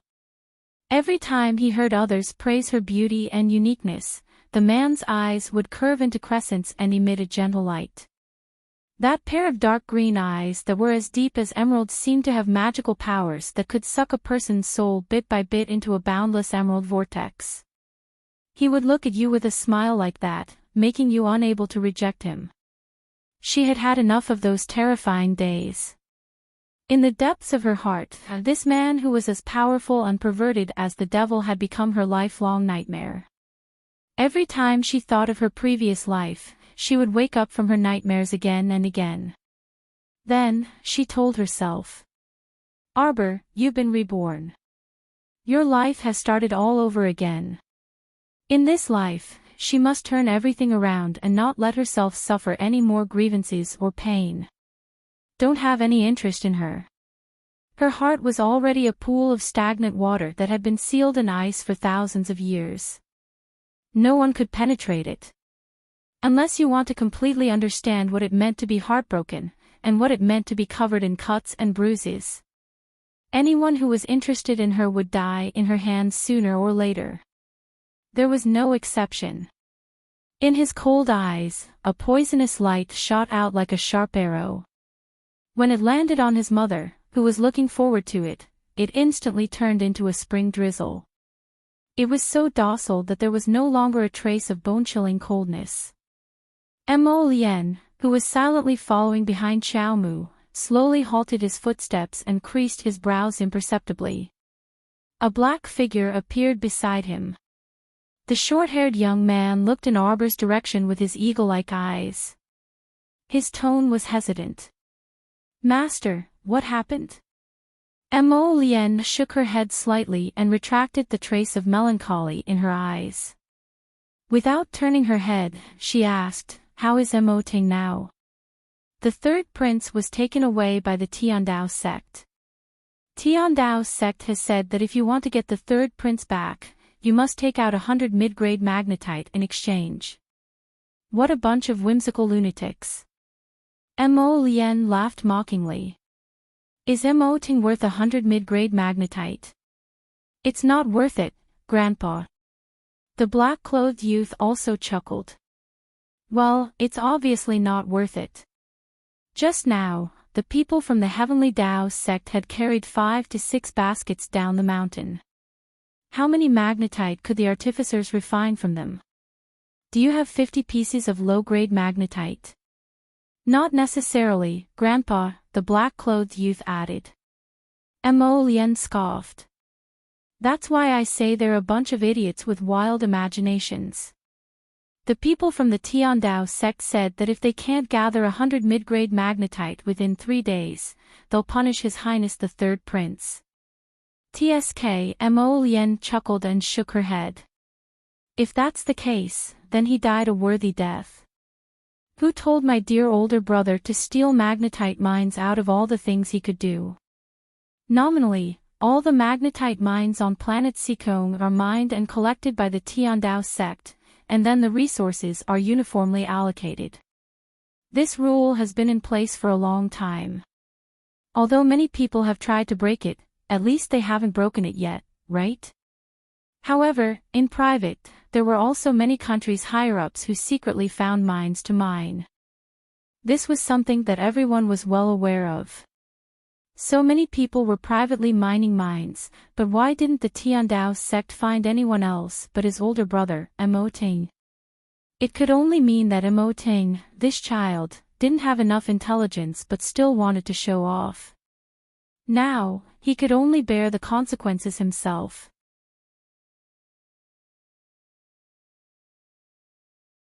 Chapter 16. If that's the case, noble Consort Lin probably won't let the matter rest, the black-clothed youth muttered softly. Mo Lien snorted. Then let her gather 100 mid-grade magnetite herself and redeem him from the Heavenly Dao sect. We don't need to care. Yes, sir. Mo Lien turned around and glanced at Arbor's small courtyard, a faint light swirling in her eyes. Sir, shouldn't we have a good chat with that mystic cultivator girl and see if we can recruit her into the Dragon Saliva Guard? The black-clothed youth continued, she's a good seedling that's hard to come by. We can't let the Heavenly Dao sect benefit from her. Mo Lien glanced at him and said with a spurious smile, this ice-cold little girl isn't as easy to fool and approach as you imagine. From what I see, this little thing's heart is forged from 1,000-year-old cold stone at such a young age. However, when he thought of that little girl's expressionless face, he wanted to tear it open and dig out the little thing inside. It really did seem very interesting. Arbor was carried to sit on a stool, her hands still hugging that box of ointment. Her mother sized her up from head to toe for a moment, and her wooden little face almost collapsed. She truly felt a bit helpless. She was no longer a child. Disregarding those days of wandering aimlessly in the void, she had lived for at least 26 years in her previous life. "Jojo, you scared Mama to death." Wei Ziqin hugged her daughter and said half grumpily and half anxiously, "You can't be so inconsiderate in the future, okay?" Arbor nodded. When she looked up and saw that her father's eyes were filled with abnormal joy, she couldn't help but raise her brows and snicker inwardly. She was very familiar with her father's gaze. It was a gaze filled with anticipation, gratification, and pride. Did he think that she had won honor for the Chow family? She remembered that her father was also a mystic cultivator in the past. He activated his mystic meridians at the age of 11 and was taken away by the Chow family in Guanlan City at the age of 12 for intensive grooming. At the age of 13, he amazed the world with a single brilliant feat in the clan competition and was taken away by Daybreak Sect, one of the 3 sects that came to select talents. Everyone thought that Qiao Zhongbang would have a meteoric rise and that his future would be limitless. But unexpectedly, at the age of 15, he was sent back to Quoto village and was no longer able to regain his former glory. His profound veins were damaged and his profound strength was lost, causing him to be looked down upon by everyone in the clan. But it was this foolishly filial man who, after receiving so much unfair treatment, was still extremely loyal to his family and still had deep expectations and thoughts for his clansmen. Naive? Kind? What's the use of this thing? When life is in despair, these beautiful fairy tales can only be found in fairy tales. They can't pull people out of the abyss. They can't. Chow family. What was the Chow clan? She had opened her mystic meridians at the age of 7 in Arbor and entered the ranks of mystic cultivators. She didn't care for this so-called glory at all. Whether it was now or in the future, her achievements and everything she could control in the future would have nothing to do with the Chow family. She had climbed up bit by bit from hell where the void was shattered and from the yellow springs of infinite despair. Her heart had long turned into a deep, icy spring. She couldn't summon the slightest bit of warmth or tenderness toward those hypocritical clansmen. Jojo. Her mother's call caused her expression to relax slightly. Her eyes were no longer as cold as before as she calmly looked over. Wei Ziqin dazedly glanced at her daughter. She felt that ever since her daughter accidentally rolled down the hill in front of the school 3 days ago and woke up from her coma, her temperament seemed to have undergone a great change. Something seemed to be different from before.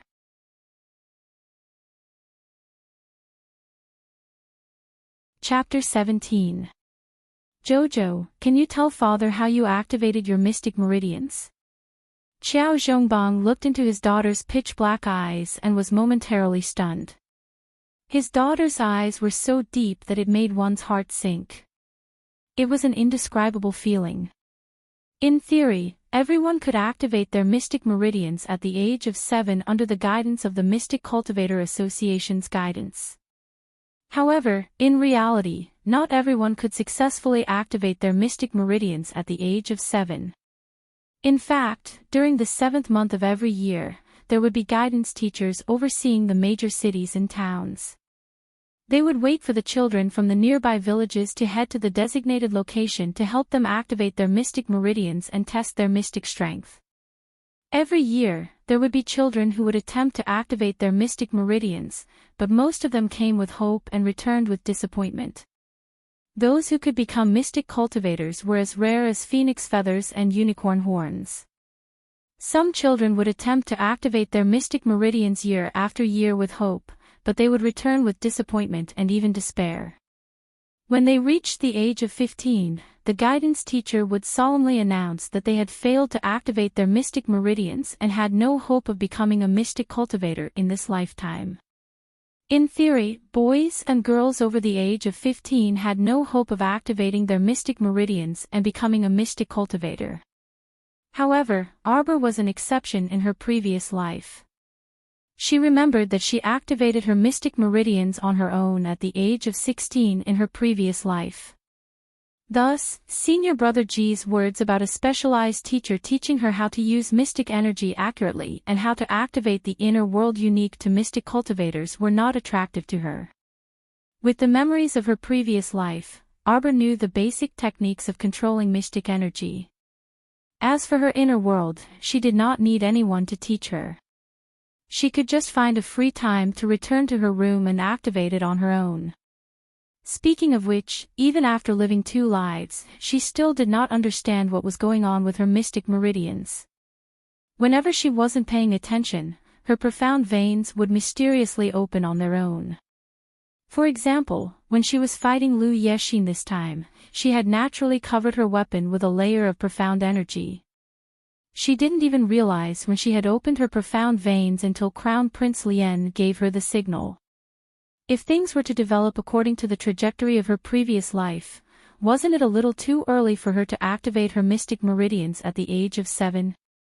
What did it mean that it was early by a full 9 years? Perhaps many things had changed with her rebirth.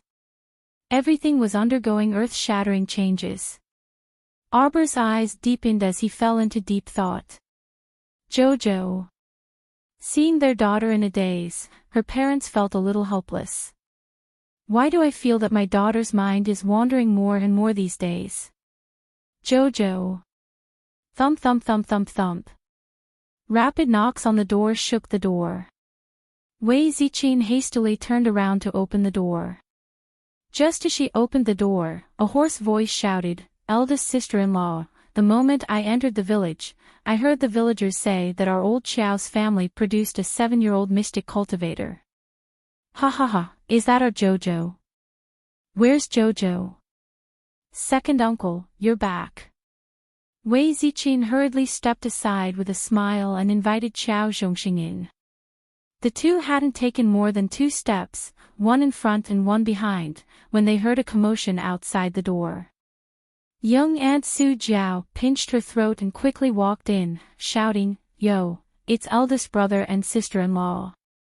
It hasn't even been half a day, but our little Qiao's glorious deeds have spread throughout the village.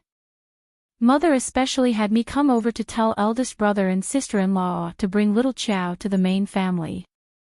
When second uncle was invited in by mother, Arbor had already retreated from his mental wandering. When he saw young aunt calling out with a fake smile, he instinctively knitted his brows in displeasure.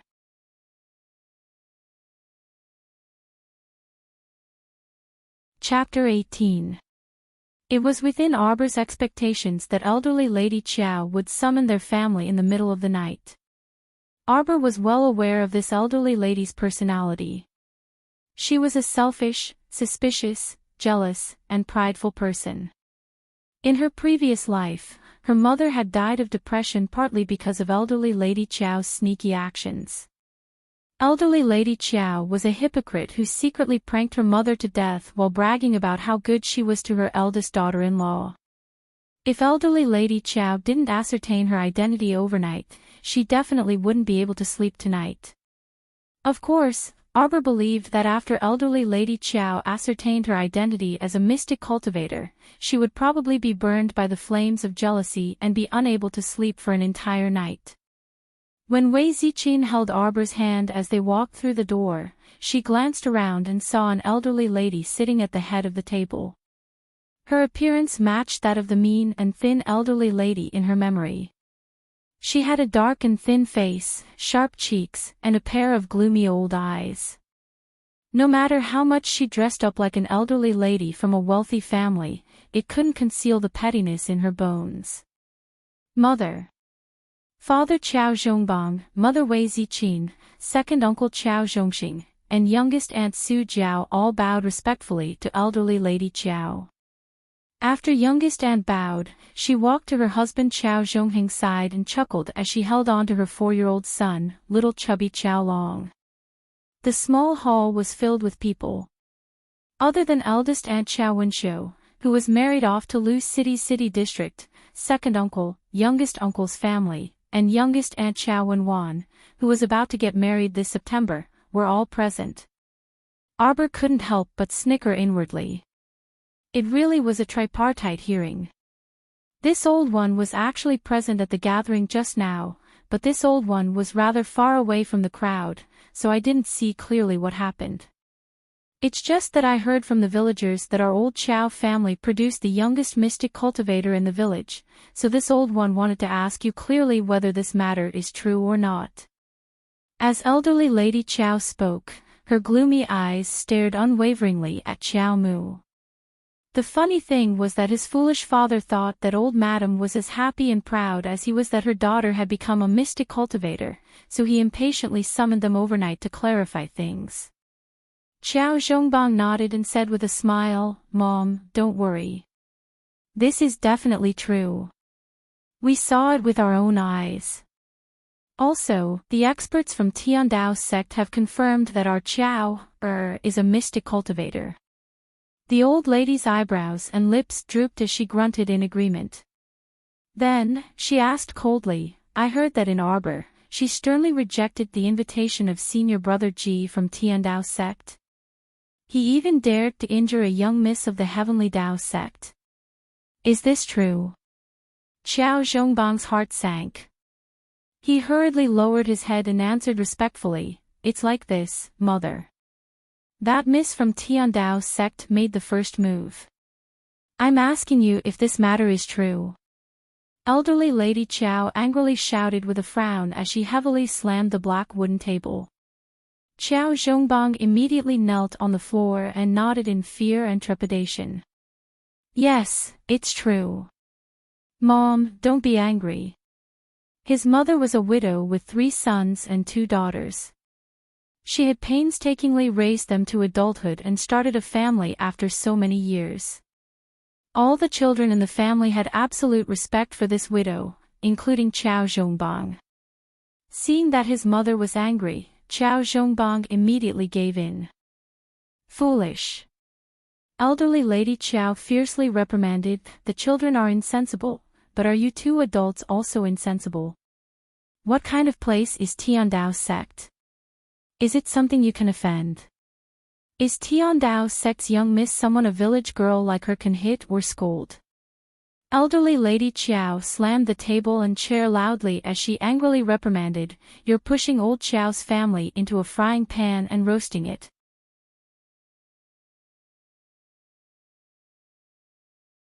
Chapter 19. Old Madam Chow scowled and her father, Chow Zhongbang, immediately felt ashamed and apologized profusely. Chow Mu averted her gaze, and a frigid smile spread across her lips.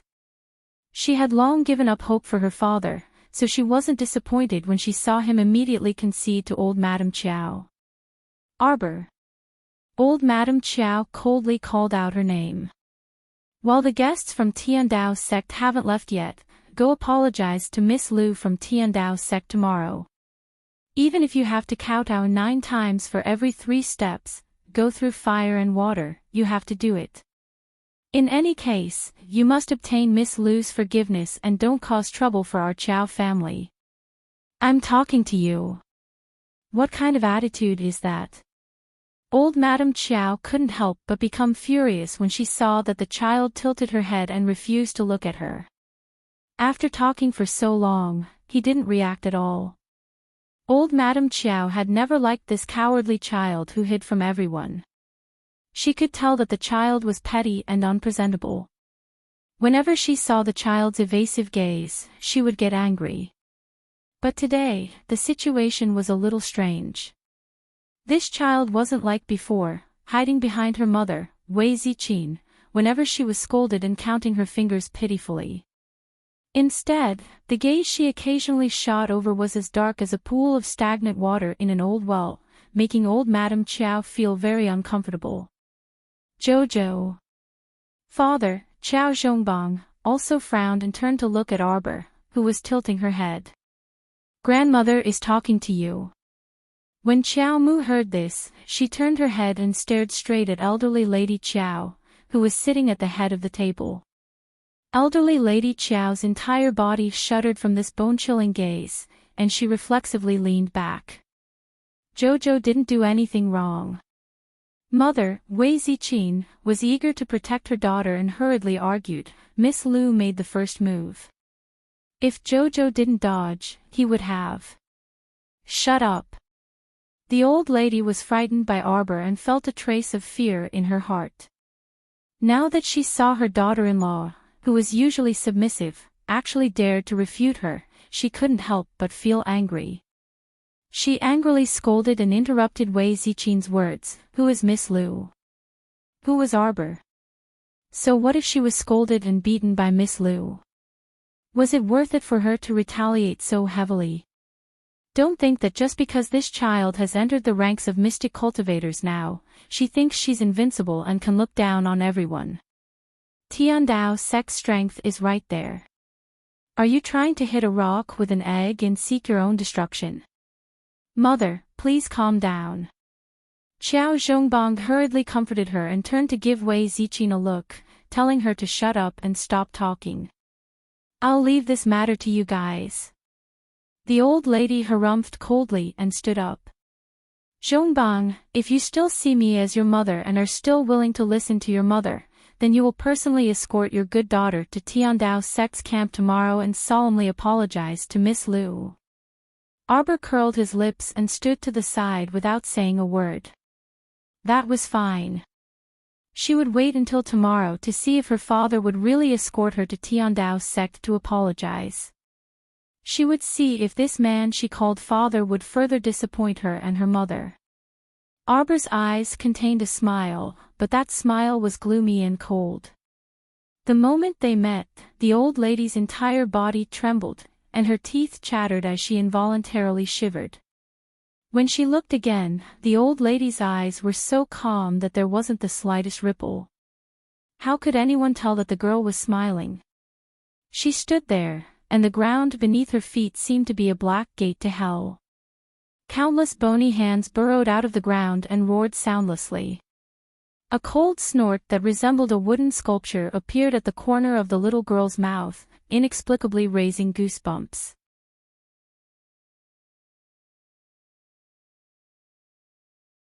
Chapter 20. Ziqin, wait, Ziqin. After exiting the main door, Wei Ziqin picked up Arbor without a word and hurried on her way. She didn't even bother to look at Qiao Zhongbang. Ziqin.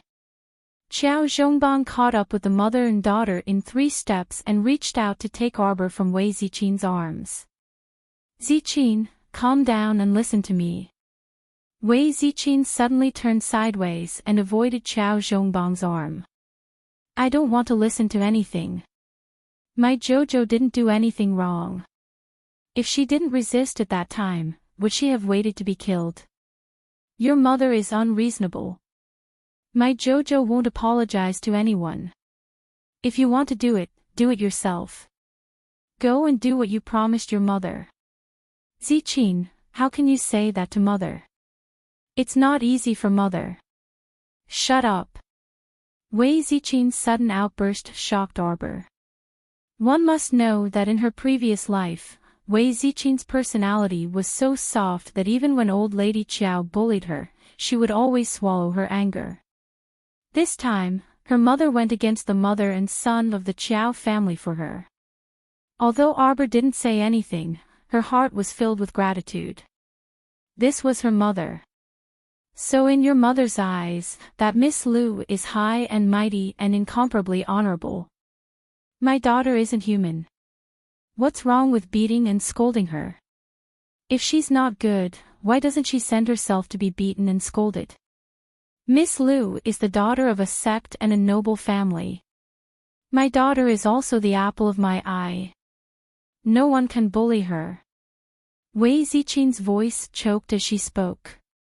She glared at Qiao Zhongbang with red eyes and said, Qiao Zhongbang, let me tell you, if this continues, I'm afraid we won't be able to live anymore. Qiao Zhongbang was dumbfounded. He watched as his wife hugged their daughter and left in a huff. He sighed bitterly and hurried after them. When they reached home, Wei Ziqin turned around to close the door. Qiao Zhongbang hurriedly blocked the door with his body and tried his best to squeeze himself in. Looking at her father's disheveled appearance, Xiao Mu inwardly pursed her lips. Ziqin, tell me, why are you so impulsive? You're pregnant, so careless. Qiao Zhongbang went forward to help Wei Ziqin. The latter didn't appreciate his kindness at all. She flung him off and went into the house. With a bang, she slammed the door in Qiao Zhongbang's face. Let me tell you, Qiao Zhongbang, I, Jojo, will not apologize to that spoiled and arrogant young lady tomorrow. Qiao Zhongbang stared dumbfounded at the tightly shut door. His head drooped dejectedly. She heard her mother's even breathing. Wei Ziqin was frightened and tired today. She fell asleep as soon as she lay down on the bed. 3-year-old Jolin's chubby little body was next to her mother. She was also sleeping very soundly. Arbor's little hand gently stroked her little sister's chubby little face. The image of a child lying in the rain with bruises all over his body and his cheeks so thin that they were almost sunken in flashed before her eyes. She shook her head violently and subconsciously held Jolin's little hand tightly. In this life, the three of them would never walk the same path as before. Jolin groaned in pain from being pinched. Arbor hurriedly let go of her hand. She took a deep breath and slowly closed her eyes. She had a myriad of thoughts. At one moment, she remembered that the zombie outbreak was about to happen. She had to hurry and prepare to buy some necessities. At the next moment, she thought about buying a large amount of goods. Why don't I discuss it with second uncle Qiao Zhongxing? Second uncle was the owner of the bun shop in town. It should be fine to ask him to buy things. As she pondered, Qiao Mu sank into dreamland. In her dream, the little girl walked barefoot with a confused look on her face. When she stepped on something, the soles of her feet hurt a little. In reality, Arbor was snuggling up to her mother. She wasn't sleeping very well, and her delicate little eyebrows were furrowed. How could she step on something that hurt her feet when she was sleeping on the bed? It really made her speechless. Little Arbor forcefully lifted one of her little feet. When she looked up, she was completely stunned.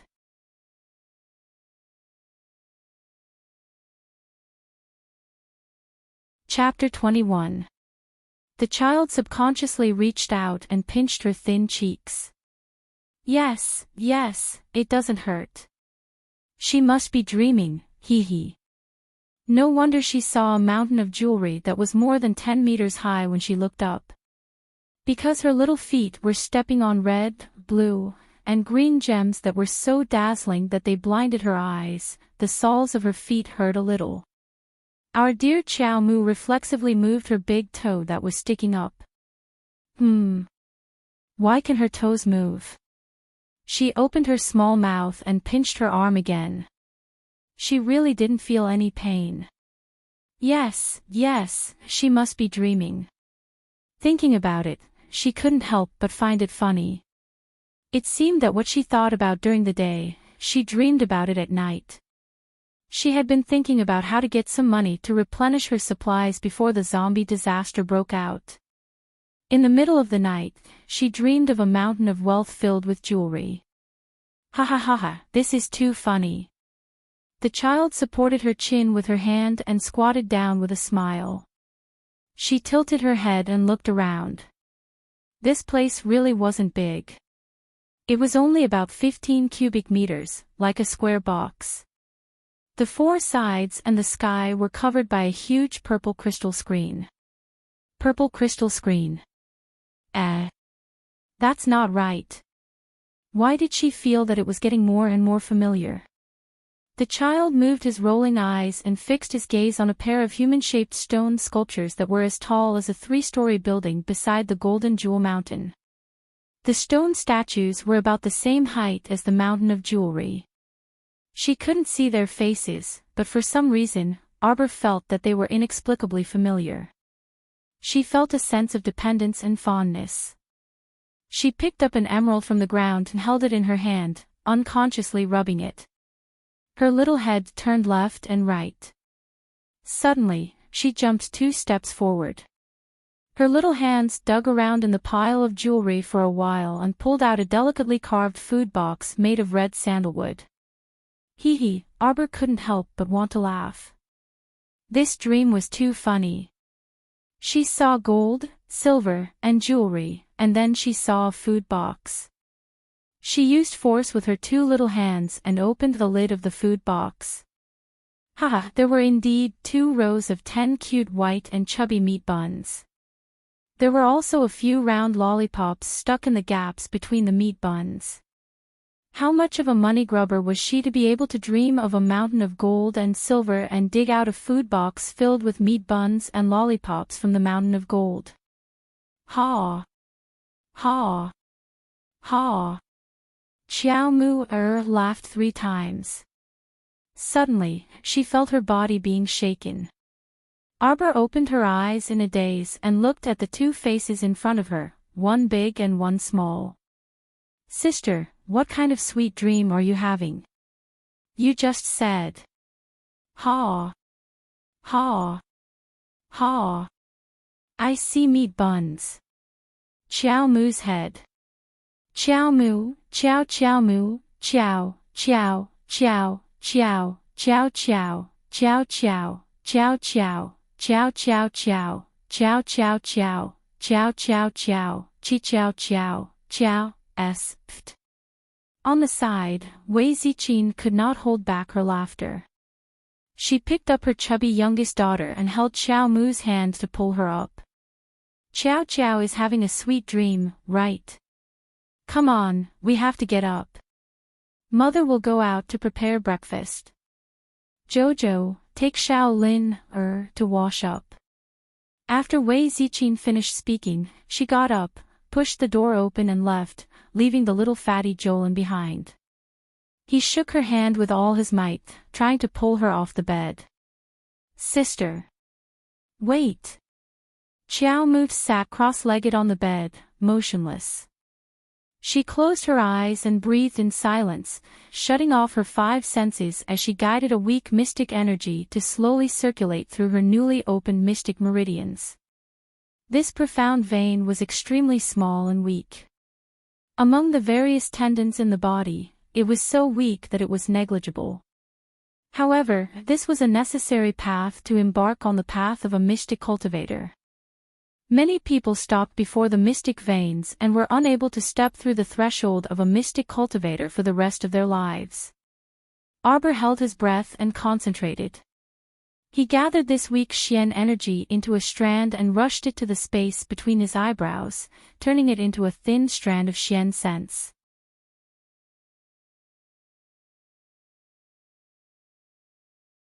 Chapter 22. Arbor was a bit excited.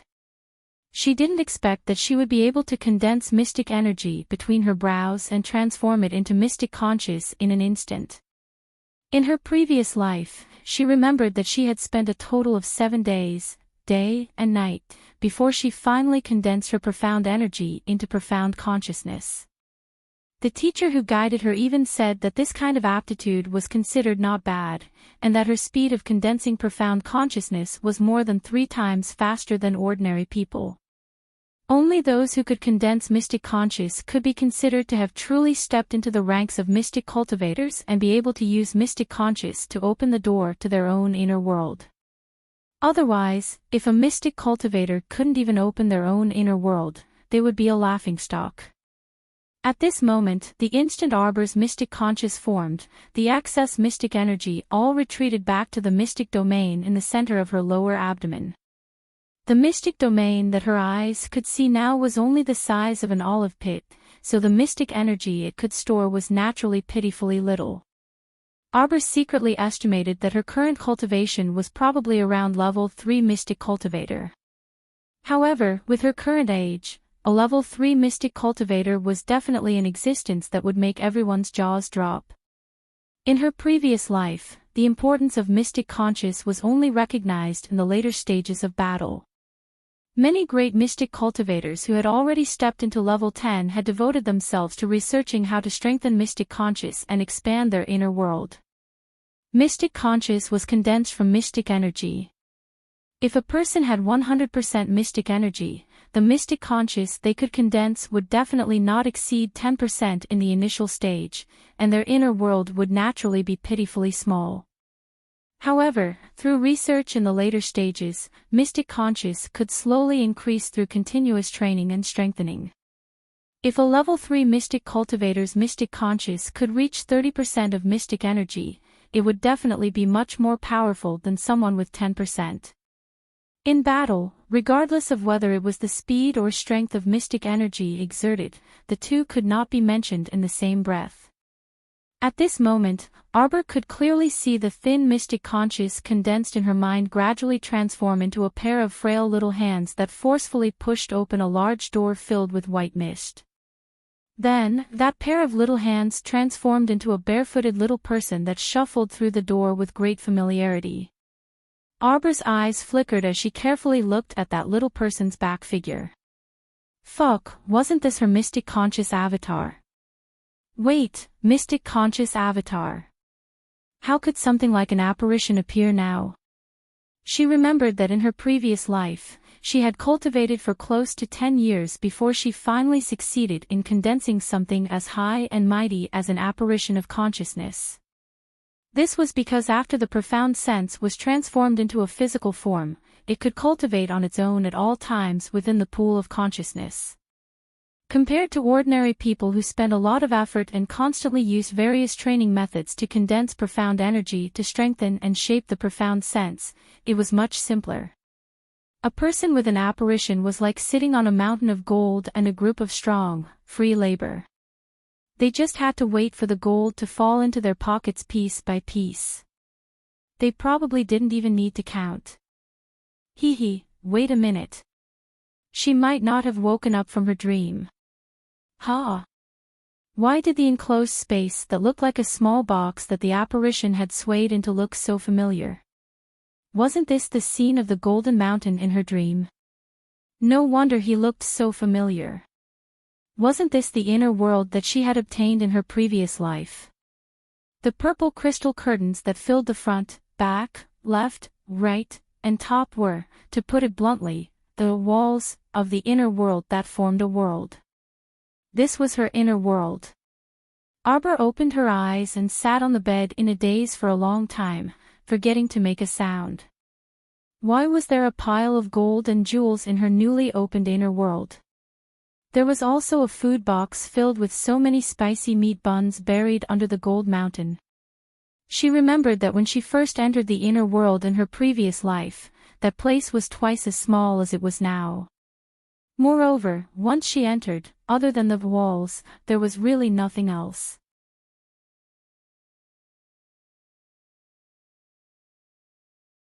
Chapter 23. She couldn't figure it out. No matter what, she couldn't figure it out. How could her inner world, which was supposed to be empty, contain so many gold, silver, jade, and jewels? Arbor tried to move a gold brick out of her inner world.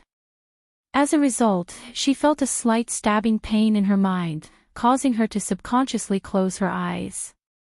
When she opened her eyes again, that rare mystic sense had already retreated from her inner world, and the door to her inner world had naturally closed.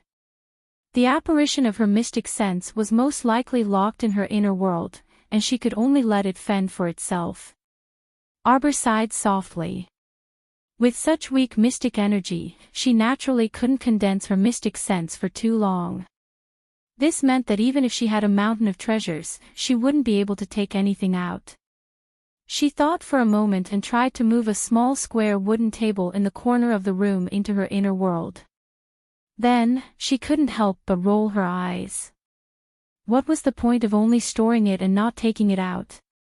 If Crown Prince Lien saw her wooden expressionless face suddenly make such a cute expression, he would definitely exclaim that it was amusing. In reality, it wasn't that Xiao Mu didn't understand this logic. Storing items in her inner world expended very little mystic conscious, unless she was storing them in large quantities, which was a different matter altogether. Just storing 1 or 2 items in small quantities would expend a negligible amount of mystic conscious. On the other hand, retrieving things from her inner world expended a lot of mystic sense. Regardless of its value, the larger and heavier the item, the more mystic sense expended. Without enough mystic sense, the door to her inner world would naturally close. Theoretically speaking, it was impossible to retrieve anything from it. Although that gold brick wasn't big, it wasn't light. With her current mystic sense, she wouldn't be able to retrieve it. Arbor didn't force her. She planned to rest for a while and see if she could retrieve something at night. Big sister, table, table. Little Xiao Lin called out in her childish voice, her chubby little finger pointing straight at a corner of the room. That small wooden table just disappeared in front of this baby's eyes just like that. Arbor ignored the little fellow and took her little hand. The 2 sisters casually washed up and left the room. As soon as they stepped out of the door, they saw second Uncle Qiao Zhongxing sitting at the dining table at the entrance of the courtyard. He smiled and waved at the 2 sisters. Jojo, Xiao Lin, come and eat porridge. Arbor's face was expressionless, but he was secretly happy. He thought that he would find a way to talk to his second uncle alone later. However, the good times didn't last long. Just as the 2 sisters picked up their bowls and took 2 mouthfuls of porridge, the peaceful and serene morning light was completely broken by a bang. Wei Ziqin hastily dashed out of her room, and she immediately saw Su Jiao leading 2 brawny men into their courtyard. Sister-in-law. Qiao Zhongbang stood up from the table with a slightly awkward expression. He looked at the 2 brawny men behind little Aunt Su Jiao and hesitated to speak. On the other hand, it was second Uncle Qiao Zhongxing who slammed his chopsticks on the table with a bang and bellowed, Su Jiao, what are you doing? You came to Big Brother's house in broad daylight, and this is how you break in without being invited. Big Brother, second brother, I'm really sorry. It wasn't me who wanted to come. It was elderly lady who ordered me to escort Arbor to Long Gate Inn to apologize to Miss Liu. Su Jiao flattened her bright red lips and slanted her eyes at the 2 brawny men behind her.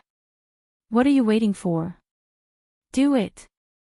Su Jiao, you're deliberately coming to provoke us. Second Uncle Qiao Zhongxing immediately stood up. Seeing the brawny men step forward to grab Arbor, Qiao Zhongxing didn't say another word and punched the brawny man's cheek. The brawny man covered his face in pain and took a step back. Wei Ziqin rushed forward with a pale face and pulled Arbor into her embrace.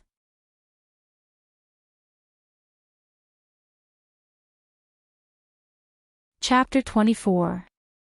What a clown! Arbor swept a dismissive glance at Su Jiao, but Wei Ziqin hastily pushed her daughter behind her as if she was facing a great enemy. Su Jiao, don't go overboard. Qiao Zhongxing angrily rebuked with a taut face. Second brother, I won't be happy if you say that. I also received elderly lady's orders to come and handle this matter. Su Jiao pursed her lips impatiently. If this matter isn't handled well and elderly lady blames us, will second brother take responsibility, or will eldest brother and sister-in-law take responsibility? Just as Wei Ziqin was about to speak, a soft and small hand pressed down on the back of her hand. Arbor walked out from behind his mother and stood in front of Su Jiao. He said apathetically, "Wait for me." The adults looked at each other in dismay. Arbor's small figure circled around the woodshed before quickly appearing in front of Su Jiao again. "We can go now." Su Jiao was stunned. Wei Ziqin was even more anxious as she went up to grab her daughter. "Jojo, you can't go with them. They want to force you to apologize to Miss Liu." How could she allow her daughter to take risks by herself again? Why did such a young daughter have to bear such great pressure? There were so many people from the Heavenly Tao sect gathered at Long Gate Inn, yet her daughter was all alone at such a young age. How could this do? Don't worry, mother. Arbor nodded slightly at Wei Ziqin before turning to Qiao Zhongxing. Second uncle, I'll be back soon. Afterwards, she raised her leg and kicked the calf of a burly man on the left. She put her hands behind her back and raised her chin slightly as she coldly said, "What are you spacing out for? Lead the way." Qiao Zhongxing was instantly amused. His little niece was so small, but when she put on airs, she was really quite impressive. The burly man who was kicked was secretly shocked. He only felt that the little girl's seemingly light kick made his calf sore and painful. When he took the time to sneak a glance, he found that his calf was already bruised and purple. The shock in his heart grew even greater. Su Jiao followed him out the door and lightly coughed. She swept a rather uncomfortable glance at Arbor. "What did you do in the woodshed just now?" Arbor glanced at her casually. "Of course I can't leave empty-handed when I'm visiting someone else's house. What a disgrace to your Qiao family." Su Jiao was instantly a bit surprised. "So you're saying that you've even prepared a gift?" Arbor ignored her.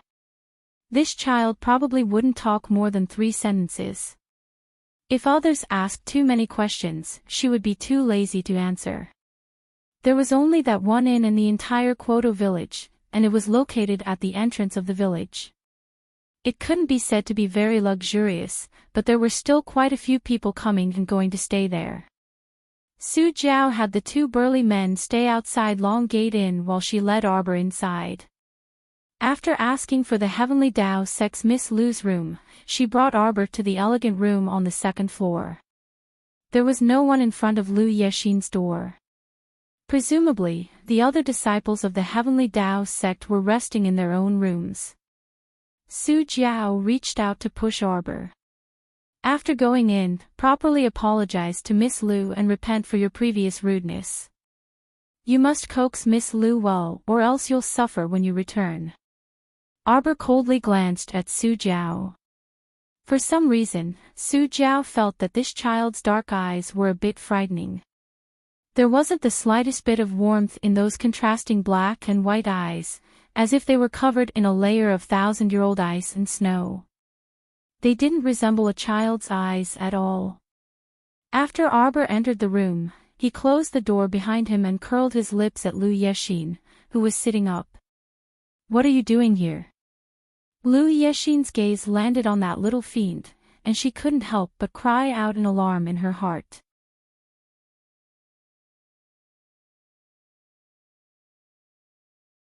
Chapter 25. Arbor's small hand loosened, and a moderately sized brick slid from her sleeve into her small hand. Then, without another word, Qiao Mu strode forward and viciously smashed the brick against Lu Yexin's head. Lu Yexin's squeal, which sounded like a pig being slaughtered, came from inside the room, causing Su Jiao, who was standing at the door, to have a bad premonition. Just as she was about to push open the door and enter, she saw the door being pulled open from the inside. Qiao Mu turned her head back into her sleeve and calmly walked past Su Jiao. Question mark. Su Jiao's face was full of question marks. When she turned around to take a look, she instantly revealed a horrified expression. Could that disheveled and bloody woman who wandered down from the bed in the room be that Miss Lu of the Heavenly Tao sect? Heavens, what kind of sin did she commit? Su Jiao was momentarily enraged, and she reflexively turned around to grab Arbor, who was about to leave. "What did you do?" "Arbor. Look at the good deed you've done." Arbor's small hand trembled slightly, and she shook off Su Jiao's hand that was holding her. Su Jiao watched as she stomped down the stairs and left without looking back, and she was dumbstruck on the spot. She had seen naughty and mischievous people. She had never seen someone more mischievous and eccentric than this child. "Tell me, if you were unhappy and came to apologize, you could have just said so. Yet you just had to come along with an amiable expression, and in the end, there was such a huge reversal. How could she endure this? Su Jiao thought that this was a rather naughty and mischievous behavior, but when she saw that extremely unlucky Miss Lu raise her head, she almost fainted on the spot from anger. Miss Lu's face was plastered with a piece of white paper, and on it was a long string of cursive handwriting. I came to deliver a gift on grandmother's orders. Now that the gift is complete, no thanks needed. If there is a gift in return, please bring your own brick and bring people to Quoto Village's Chow family courtyard at Gate 6 to have elderly Lady Chow personally check. Su Jiao was so angry that she laughed. So it turned out that after beating her up, she still hoped that Miss Lu would bring people to elderly Lady Chow to return the gift. By the time Senior Brother Ji and the others from the Heavenly Dao sect heard the commotion and rushed out, Xiao Mu had already left the Long Gate Inn and disappeared without a trace. Even if Su Jiao had 10,000 guts, she wouldn't dare to stay here alone and bear the Heavenly Dao sect's wrath. She was so angry that her heart, liver, spleen, and lungs hurt the entire way back, so she hurried back to inform the elderly lady. After Arbor came out of the inn, she hadn't taken 2 steps when she suddenly looked up. She saw a person jump down from the railing on the 2nd floor of a tea house across the street. The person's clothes fluttered as he appeared in front of her in an instant. Arbor didn't even lift his eyelids. He moved to the side, intending to go around the stall that the man was blocking and pass by. Unexpectedly, the man chuckled, turned around, and stood in front of her again. "Little Jojo, why are you trying to run away as soon as you see me? What have you done this time?" Not far away, 2 young men in black with short lapels couldn't help but raise their hands to cover their faces. They felt that their crown prince was becoming more and more shameless. His Highness, who looked gentle and elegant like a spring breeze on the outside but was dark and moody on the inside, was walking further and further down the path of shamelessness. Arbor looked up to glare at a certain person. "What are you hiding in your sleeves?" A certain person didn't mind this little wooden doll's harmless gaze in the slightest. Instead, he took a step forward and took the child into his arms, using his hands to pull out the brick in her hands. "What are you holding this dirty thing for?" A certain crown prince had a look of disdain as he directly threw the brick that was still stained with blood on the ground. Then, he took out a clean handkerchief for Xiao Mu to wipe her hands. Xiao Mu felt that if she had the brick in her hands right now, she would definitely hit him on the head. "You really are a crazy person. Are you that familiar with me?"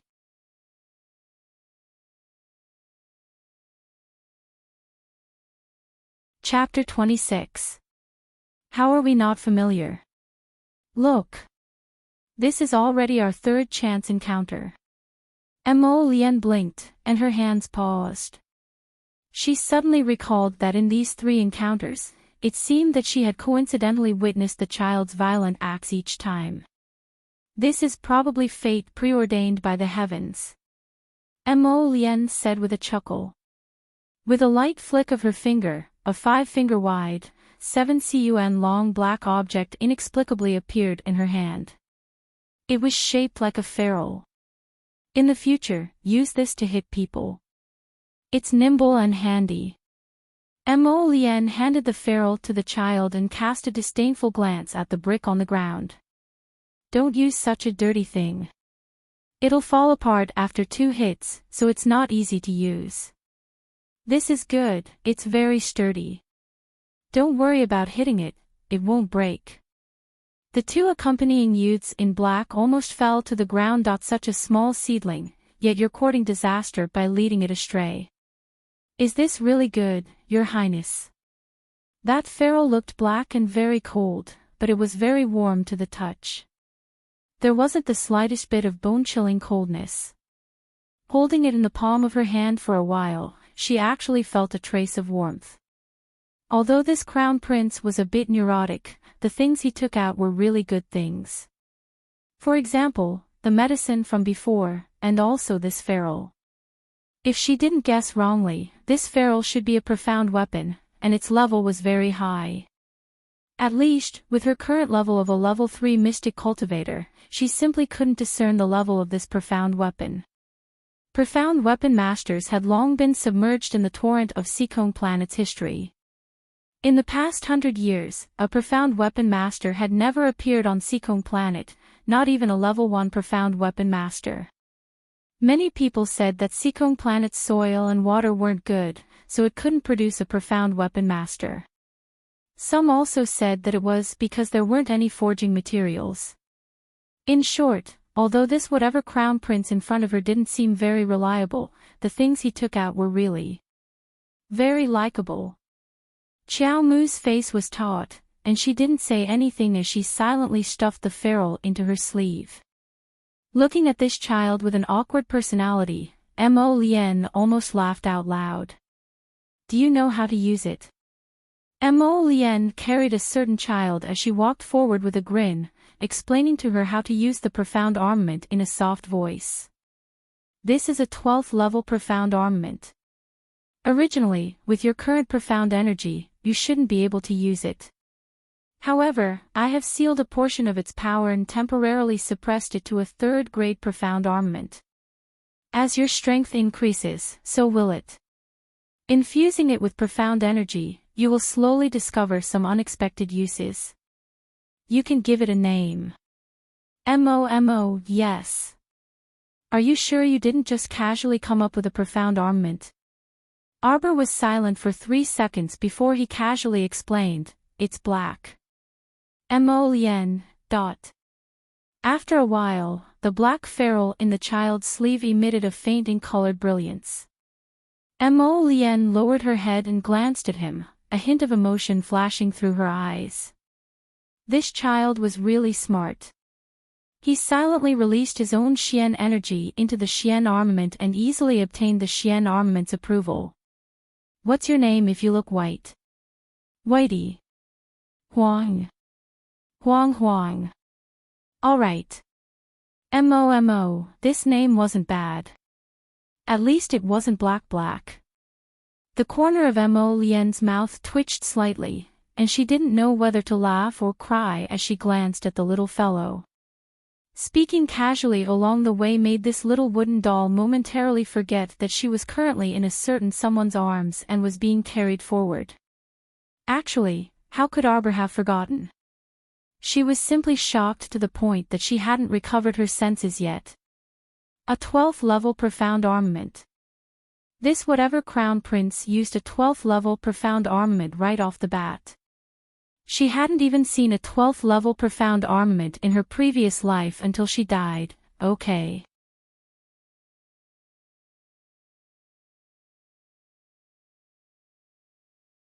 Chapter 27. Activating it with one's mystic energy might not make the mystic artifact obediently recognize its master, especially since this was a level 12 mystic artifact that surpassed Arbor's by many levels. It was already extremely close to a spiritual artifact. Mo Lien originally thought that he would need to assist the little lass in making the mystic artifact recognize her as its master, but he didn't expect the little fellow to quickly do it herself. This stoic-faced little blockhead was truly full of surprises. For the next few days, I'll be staying in your village, in the Long Gate Inn. If there's anything, you can find me anytime. Mo Lien walked a few steps with Xiao in his arms as he spoke with a grin. The 2 lackeys who were following him silently looked at each other and said in their hearts, this person. Was this really their family's crown prince? Why did it feel like he was switched with someone else? When did their lord become so gentle and affectionate? She could even find him any time to resolve matters, heh. Xiao's face was taut as she solemnly looked at Mo Lien. She finally realized that this person had actually carried her all the way here. Her stoic face was instantly conflicted as she tried her best to maintain a cold expression and kicked his body with her legs. Arbor used his eyes to signal for him to put her down, but the latter looked at her with a confused expression for a long time. Xiao was so angry that she forcefully struggled. Unfortunately, her small arms and legs were useless. Mo Lien sent her all the way home before raising his hand to lightly pat her little head and said, "Little Chow, do you need me to explain to your parents what happened at Long Gate Inn today?" Bam! Chow Chow directly slammed the door in front of a certain person. Mo Lien blinked and innocently turned to look at the two sneaky lackeys. "Say, do you think little Chow dislikes me a little?" "How is it a little?" "It's a lot of dislikes, alright, your highness." However, on the surface, the two lackeys were beaming like brilliant flowers as they said in unison, "How could that be? Miss Chow is innocent and adorable. It's just that she's still young and isn't good at socializing with others. Naive and unaffected, heh, just that icy paralyzed face that never changes, and you call it cute. Infuriating, you don't even know how to tell lies." Mo Lien cast a glance at his two insincere subordinates. "You two have been out for quite a while. Return to the hidden pavilion tomorrow and report in. Have Hidden Flower properly tighten your bones for you too. At the same time, I'll teach you how to make friends." The eyes of the lackeys almost fell out of their sockets. "No, It's not your highness. The one who doesn't know how to make friends is that little girl Jojo." Another follower hurriedly rushed forward to block the big mouth. He looked at the crown prince who had turned around and put on a cold expression. "Don't worry, your highness. We will immediately return to the secret pavilion to participate in the training. We must learn how to make friends." What a joke, can't you see that this great master is about to turn hostile? Compared to the blabbermouth bodyguard, this one was a smart person. He immediately understood what his master meant. Just saying that Miss Jojo didn't know how to socialize caused him to suffer 10,000 points of damage from a certain great master. He felt that life was so miserable. After Arbor closed the door and blocked Mo Lien outside, she ran off to find her second uncle, Chao Zhongxing. Seeing that she had returned safe and sound, Wei Ziqin felt like a huge rock had been lifted from her heart. She happily went to the kitchen to work. Xiao Mu had barely taken 2 steps with her small legs when she saw Chao Zhongxing and her father walking over from the courtyard together. "Second uncle, I have something to say to you."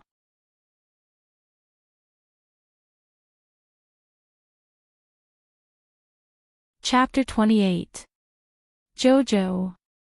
Xiao Zhongbang was just about to ask his daughter about the situation at the Long Gate Inn, but unexpectedly, his daughter didn't even look at him. Instead, she pulled her second uncle and turned around to run. Okay, Jojo, slow down a bit." Xiao Zhongxing was pushed to the side by a pair of small hands onto a stone bench. He somewhat amusedly looked at his niece's serious and tight little face. "Second uncle, can you help me buy a lot of supplies?" Hating her small arms and legs, she was really too small. Some seemingly simple things were really difficult for her age. Xiao Zhongxing was slightly surprised. "Jojo, you want to buy things? You want to buy?" Arbor stretched out his hand and placed the box containing 300 taels of gold and 2 bags containing 100 taels of gold in front of Xiao Zhongxing. "Second uncle, here are 400 taels of gold. I need you to help me buy a lot of food. It's best if the meat and poultry are raw. I want all kinds of grains, fruits, and the like. In addition, help me find a blacksmith uncle to make 3 of the most durable and comfortable carriages.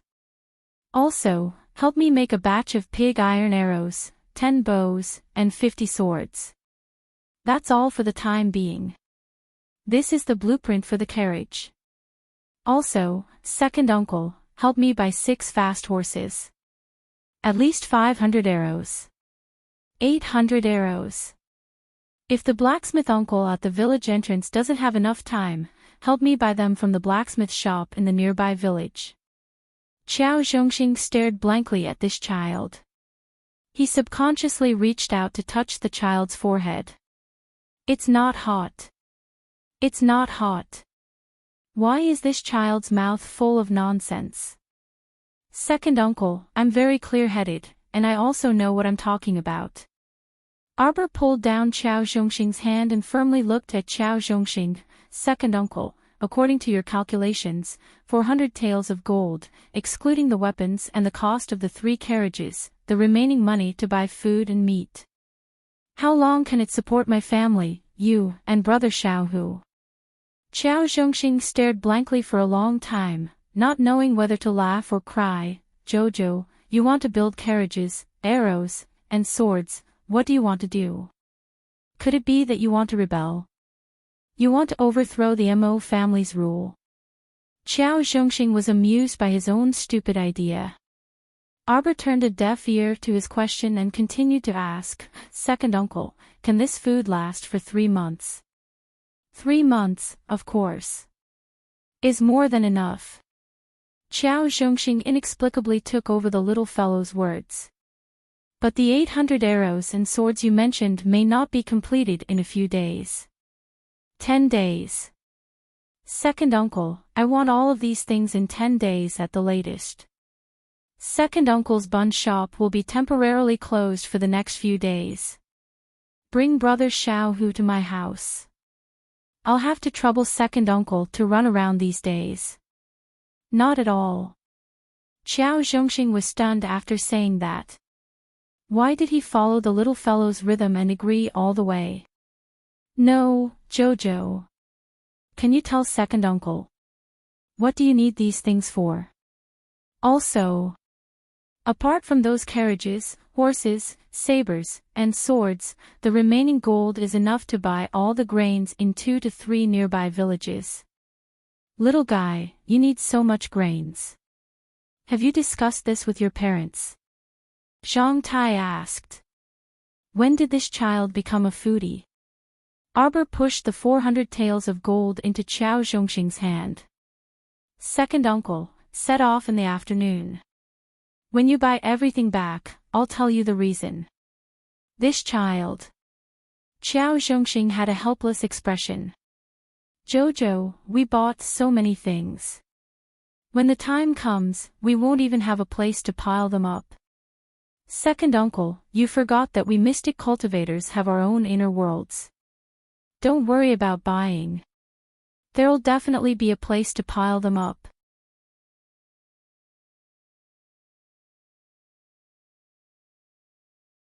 Chapter 29. That's right. Qiao Zhongxing slapped his thigh. At the mention of mystic cultivators, he danced with joy again. All right, Jojo, let's not wait until the afternoon. Second uncle will go handle this matter now. Their little Qiao, was the first 7-year-old mystic cultivator to appear in old Qiao's family in several hundred years. Every mystic cultivator had their own unique inner world storage item.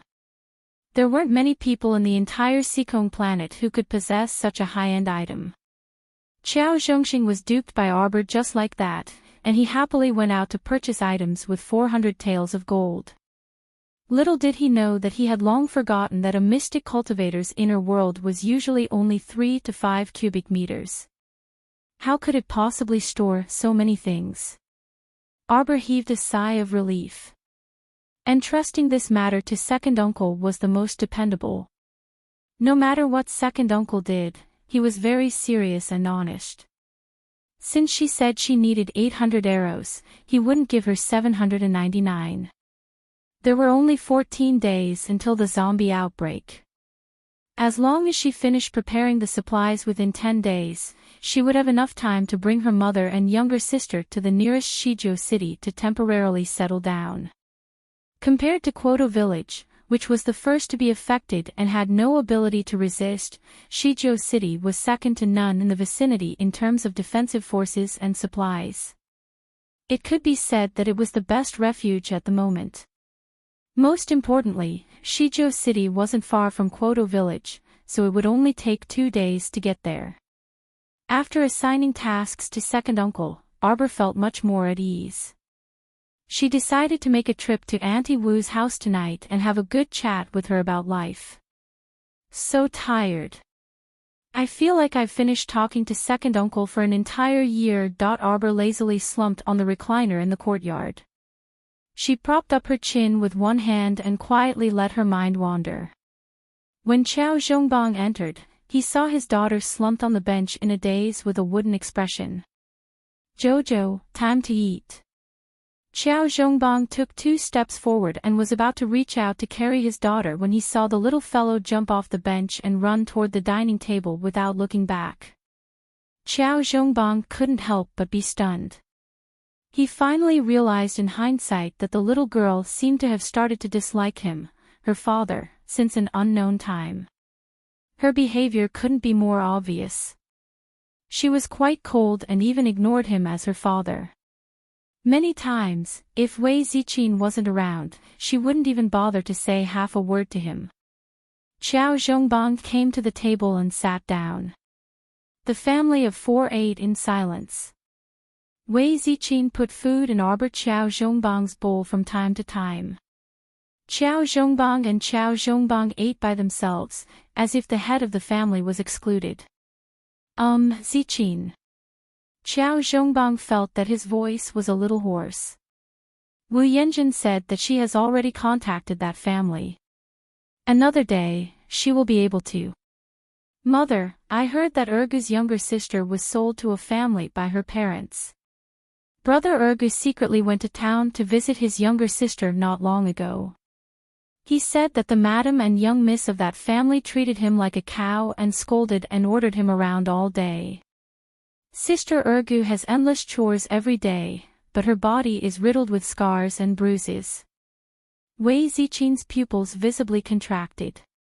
She abruptly threw down the chopsticks in her hand and directly pulled Xiao Zhongbang's arm to turn and leave. Ziqin. Xiao Zhongbang abruptly stood up. Wei Ziqin turned around and roared at him, "I can raise my own daughter. Don't make your elderly lady worry about other people's affairs. Don't think that I don't know that Wu Yanjun isn't a good person at all. She and your good sister-in-law Su Jiao are jackals of the same lair. If she wants to earn commission from my daughter, she can dream on."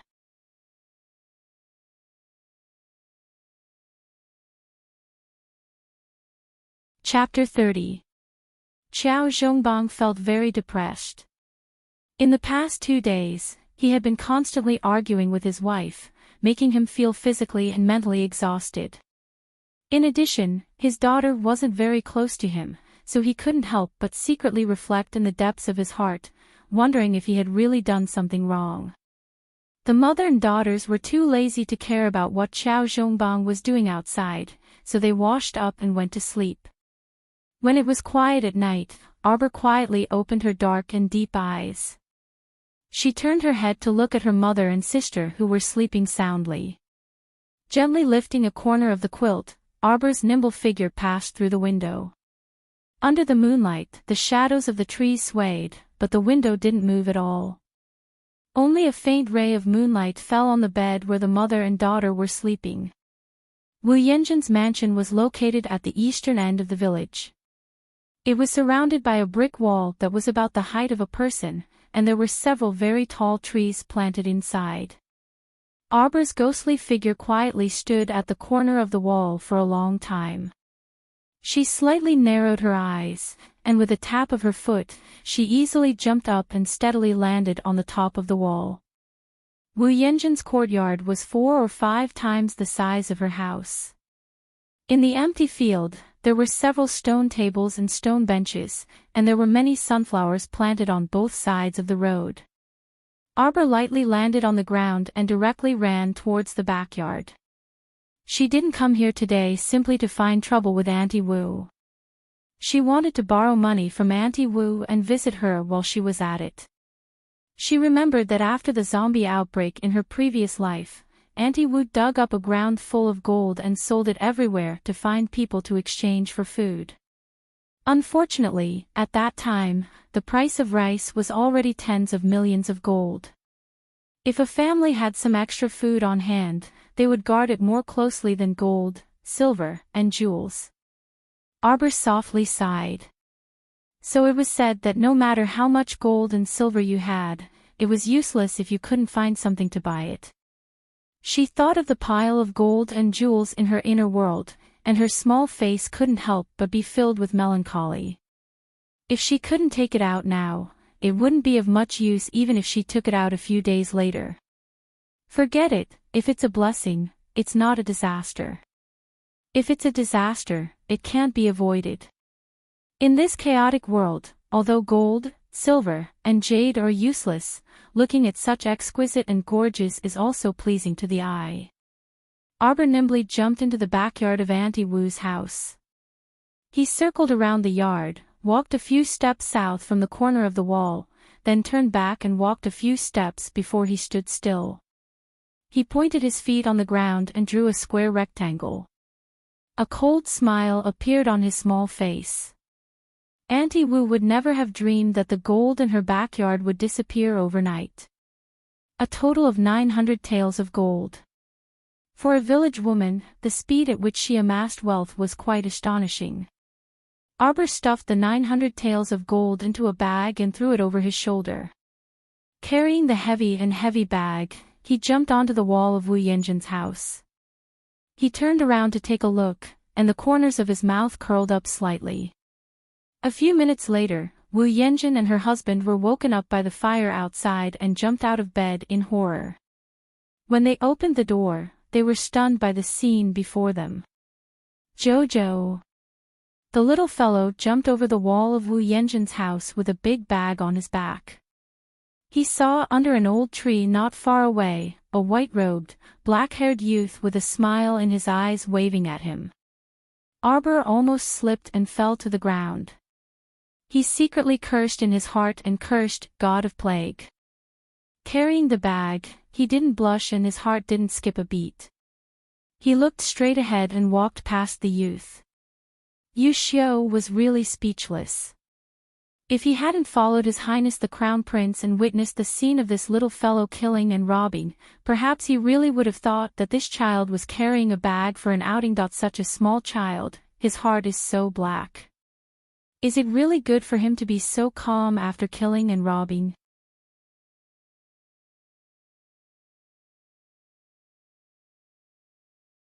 Chapter 31.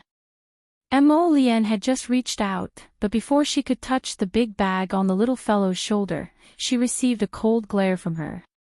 Like a nervous reflex, the little fellow carried the bag defensively and jumped back.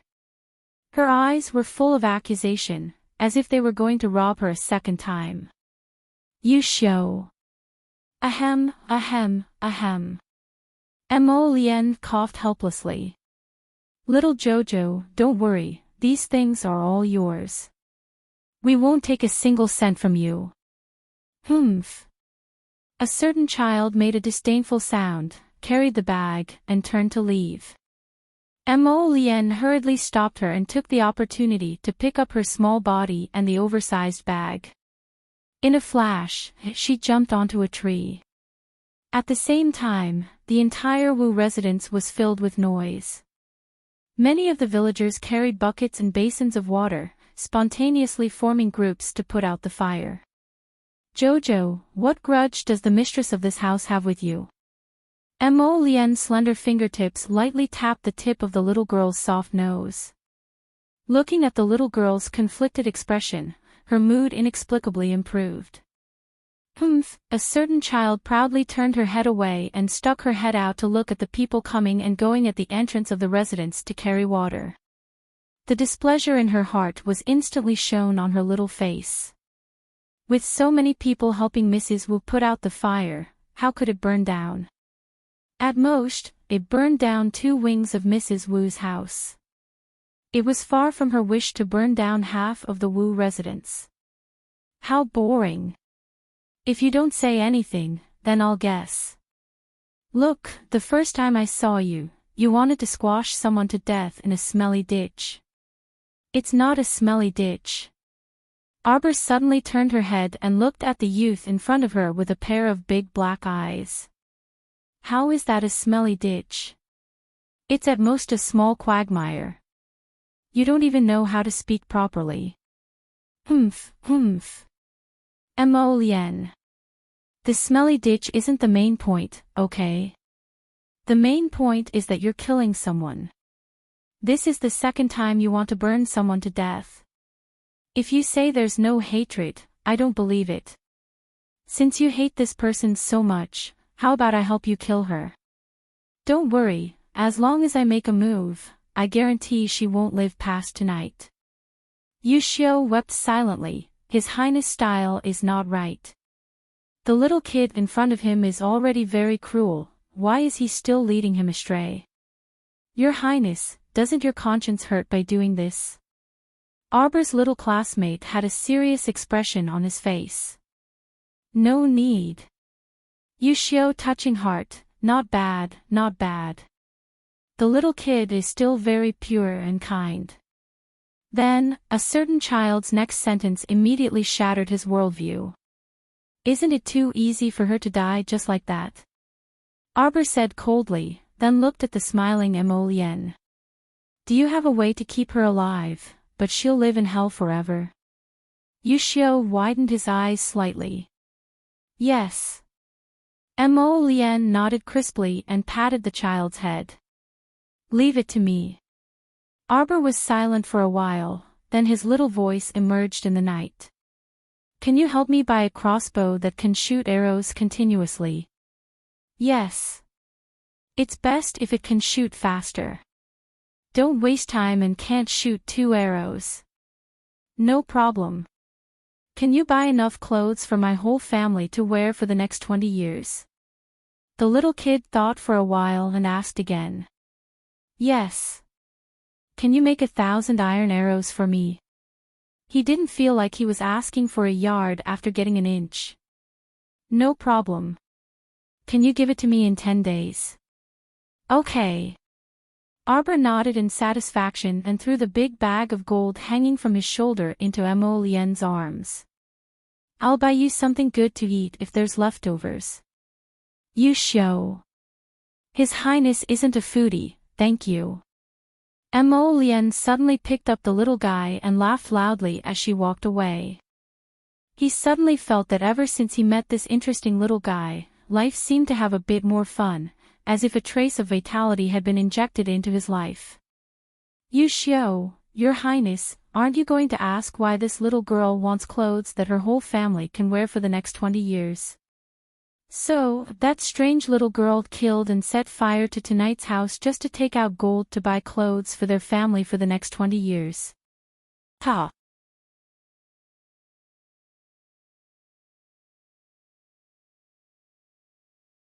Chapter 32. After sending the Crown Prince away, Arbor returned home and climbed back into bed through the window as usual.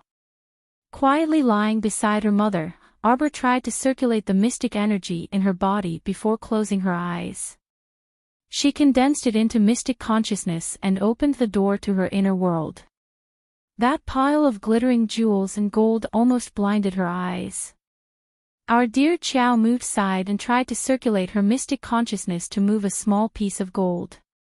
However, her head hurt slightly again, and the door to her inner world closed with a bang without hesitation. Before it closed, she could see the apparition of her mystic consciousness lying steadily on top of the pile of jewels, not moving at all. It was as if she was completely paralyzed on top of a mountain of gold and silver. The corner of our dear Qiao Mu's mouth faintly twitched. She remembered that the apparition of her mystic consciousness in her previous life wasn't like this. That year, she spent nearly 10 years and finally succeeded in condensing her apparition of mystic consciousness with great difficulty. This little person in her inner world was in a state of cultivation all day and night. How could it be so tired and lazy as to lie on top of a mountain of jewels and gold? The child sighed helplessly. It seemed that it was impossible for her to move some gold bricks to use in the near future. With a melancholy expression, the child fell asleep in a daze. The next day, she woke up near noon. She turned over and sat up. Looking at the bright sun outside, she was momentarily dazed. Why did she sleep for so long? Arbor reached out and knocked on her little head. She raised her head and looked at Wei Ziqin, who hurriedly walked in from the door. Jojo, hurry and get up. Your teacher Jiang is back. The school will resume classes tomorrow.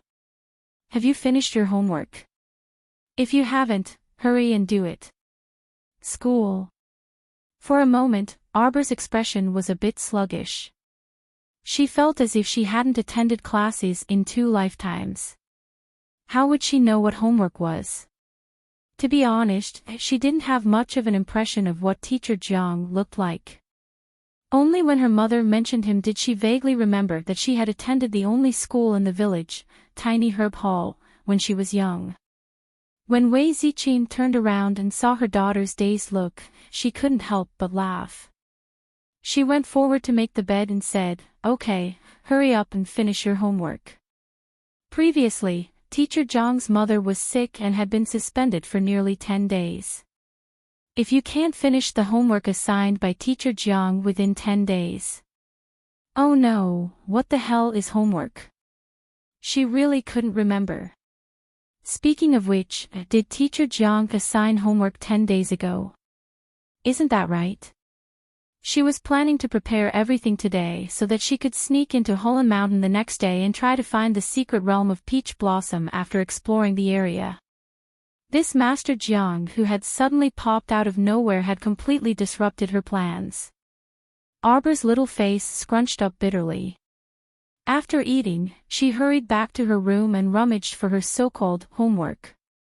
After searching for nearly an hour to no avail, a certain child collapsed onto the bed. I'm not fucking looking anymore.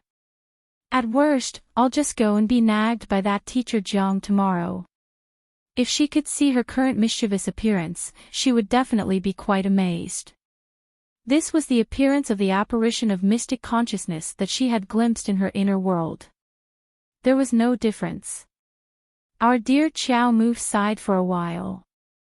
Should she sleep for an hour before getting up to continue searching?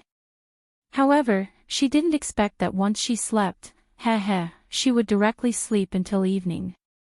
Moreover, her sleep was very restless. In her dreams, there seemed to be a golden thing that kept spinning and swaying in front of her eyes.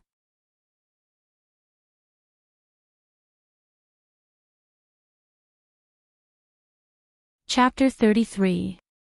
The golden light was even more intense than the sun's rays.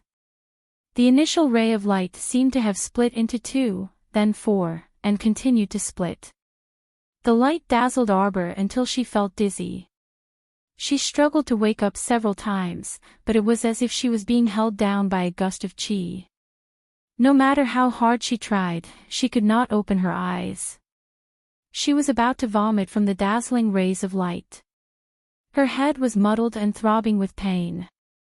After an unknown amount of time, the rays of light in front of her slowly merged together and gradually transformed into a golden book that was half the height of a person. Xiao Mu was dumbfounded. She stared blankly for a while, practically unable to figure out if she was still dreaming or if she was actually experiencing it. At this moment, the golden light faintly dissipated. One by one, golden words slowly jumped onto the cover of the book, Golden Talisman Jade Tome. Arbor actually understood the 4 large, flamboyant words in an instant. Golden Talisman Jade Tome. Could it be that she was still dreaming about this strange situation? The golden book flipped to a page on its own. Lines of small words appeared behind it, floating and disappearing at an extremely fast speed. Fortunately, Arbor's eyesight was superior and she could read 10 lines at a glance. The small words read, "At the beginning of all things, it carried the 2 energies of yin and yang. Interconnected and integrated, it nourished heaven and earth. If it did not connect, it would produce evil spirits. At the beginning of the universe, heaven and earth contained a vast divine power. The Golden Talisman Jade Tome was born at the same time as heaven and earth. Guided by divine power, it recorded the all-powerful talisman technique. Its attack could slaughter all things, and it could trigger the 2 evils of yin and yang. In the blink of an eye, cities would be destroyed and all things would wither. Its defense could stabilize divine sense and automatically activate the power to protect the divine soul. It could soothe all things in heaven and earth, and bring spring to withered trees. Arbor, what a good dream. This golden talisman jade tome or whatever, it sounded like it was real. It might as well just say that it was invincible in both offense and defense. What was the vast divine power? What the hell was divine sense? Divine soul. Was there such a strange thing in this world? This was the first time he had heard of such a strange string of words. This lousy book, it didn't even know how to make it up properly. She could still believe it a little if it said that it could activate mystic energy and protect mystic consciousness. She could be considered as someone who had lived 2 lives. It wasn't that she hadn't seen a powerful talisman grandmaster in her previous life. However, there were only a few talisman grandmasters in this world. They were all old men who were hundreds of years old. The only talisman patrician family on Seacone Planet was far away in Guanlon City. The talisman grandmaster in the family wouldn't easily appear in the world. Moreover, talisman techniques were passed down from generation to generation, so there were even fewer talisman masters than mystic masters. Although the art of talismans was rather mystical, there was no talisman master who could annihilate a talisman with a flick of his finger. If things went wrong, the talisman master might have only thrown out 2 talismans before the mystic cultivator rushed up and killed him in a matter of minutes. Where did the ability to destroy cities and wither all living things come from? Are you sure you're not joking?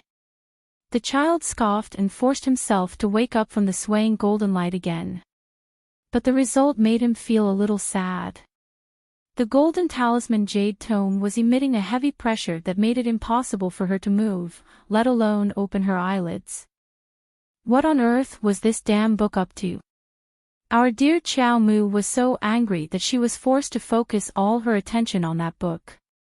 After the lines of small characters on the golden talisman jade tome were quickly annihilated, another page flipped over. Beginner level talisman techniques. Why was this dream so realistic? Did it really record the heart and finger techniques for talisman techniques? Arbor was a little dumbfounded. His head was full of fog and bafflement.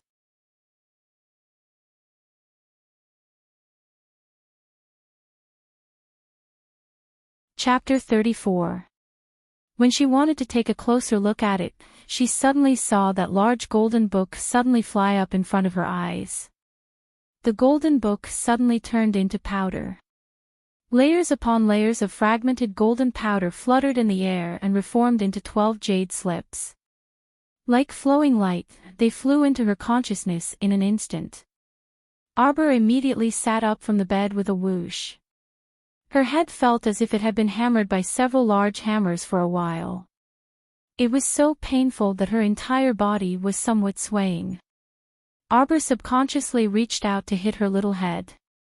Knitting her brows, she hurriedly sat cross-legged and pressed her hands down lightly. Her aura slightly sank as she condensed a strand of profound energy into profound consciousness. She carefully probed into her own consciousness, wanting to find out what was going on. With this look, the little fellow couldn't help but stare blankly. Other than the 12th grade feral that she had stored away earlier, her consciousness was originally empty. There were only a few strands of pitiful milky white profound consciousness that were about to die. They were like ghosts, drifting all over her consciousness.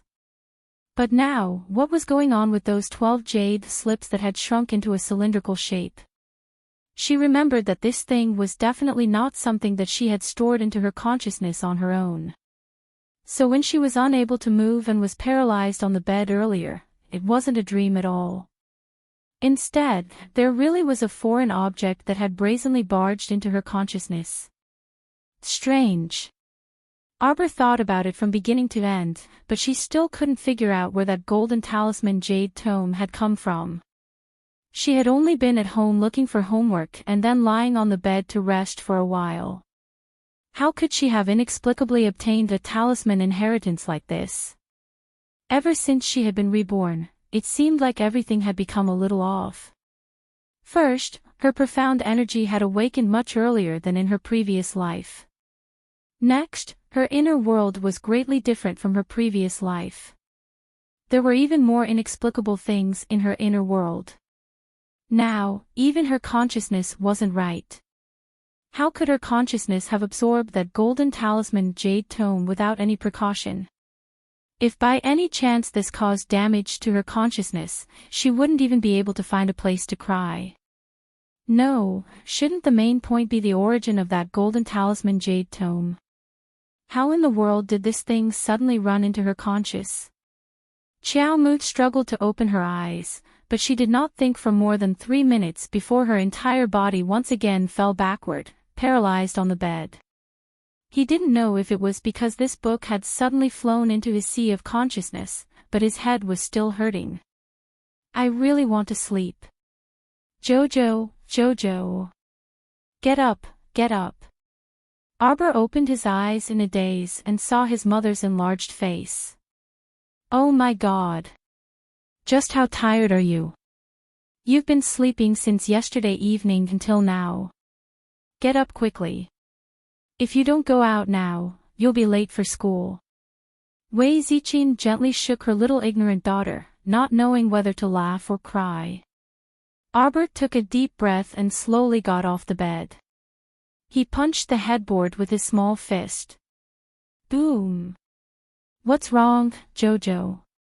Wei Ziqin heard the sound when she stepped out of the door. She couldn't help but turn around to ask. Xiao Mu stretched out a pair of small claws to scratch her slightly stiff cheeks. She was about to go crazy from anger on the inside. Fuck me, this apparition of the mystic conscious is really something else.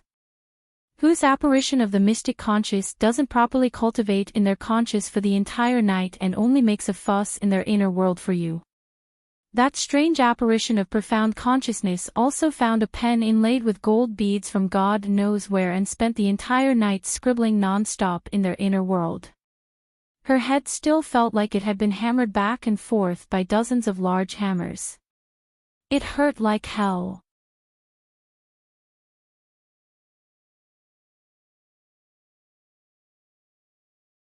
Chapter 35. Arbor condensed a strand of mystic consciousness and quickly checked her own conscious. She immediately threw her small hands and jumped off the bed. This abnormal apparition of mystic consciousness had now decisively returned to her conscious, but she was still diligently using that gold bead pen to continue her scribbling. One had to know that she was constantly moving around like she had ADHD, which also consumed student Arbor's mystic energy. Couldn't she just stay in her conscious peacefully and peacefully cultivate her mystic senses like she did in her previous life? Why was she scribbling over there? Arbor covered her small face. She would naturally learn how to draw talismans when she had free time. The main job of the apparition of mystic consciousness was to cultivate mystic consciousness. Was there something wrong with this apparition of mystic consciousness? Instead of cultivating mystic consciousness, she ran all day to draw talismans. She really wanted to beat her to death. Arbor stepped out of the door. With a flick of her finger, 3 strands of faint white light swept past. After the white light dissipated, 3 thin talisman papers lay quietly in her palm. Learning the golden talisman jade tome's talisman technique wasn't a dream. At least, the apparition of mystic consciousness was still scribbling like a little lunatic. These 3 talisman papers were also strange. They fell from the first jade slip and should be something like a demonstration talisman. The ancient golden talisman jade tome was a friendly gift. The first one was a speed talisman. For 5 minutes, it could increase one's speed by 3 times. It was essential for escaping. The second one was a strength talisman. It didn't increase mystic energy, but the strength of an ordinary person. For 5 minutes, it could increase one's strength by 5 times. It would be easy to move mountains and rivers and kill a cow with one punch. The last one was more funny. It was called a repetition talisman. As the name implied, it could continuously do the same thing for 5 minutes. This talisman. Arbor turned it over and over in her hand and looked at it. A faint smile flashed in her eyes. It seemed a little interesting. These 3 talismans were all beginner talismans. Beginner and intermediate talismans didn't require mystic energy to activate. They were also quite simple to use. Ordinary people could use them as well.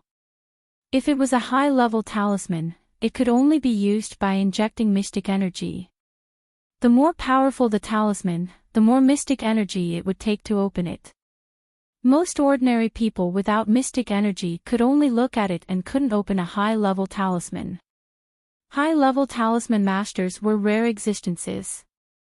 In the talisman aristocratic family of Guanlon City, only 3 high-level talisman masters had appeared in the past 500 years.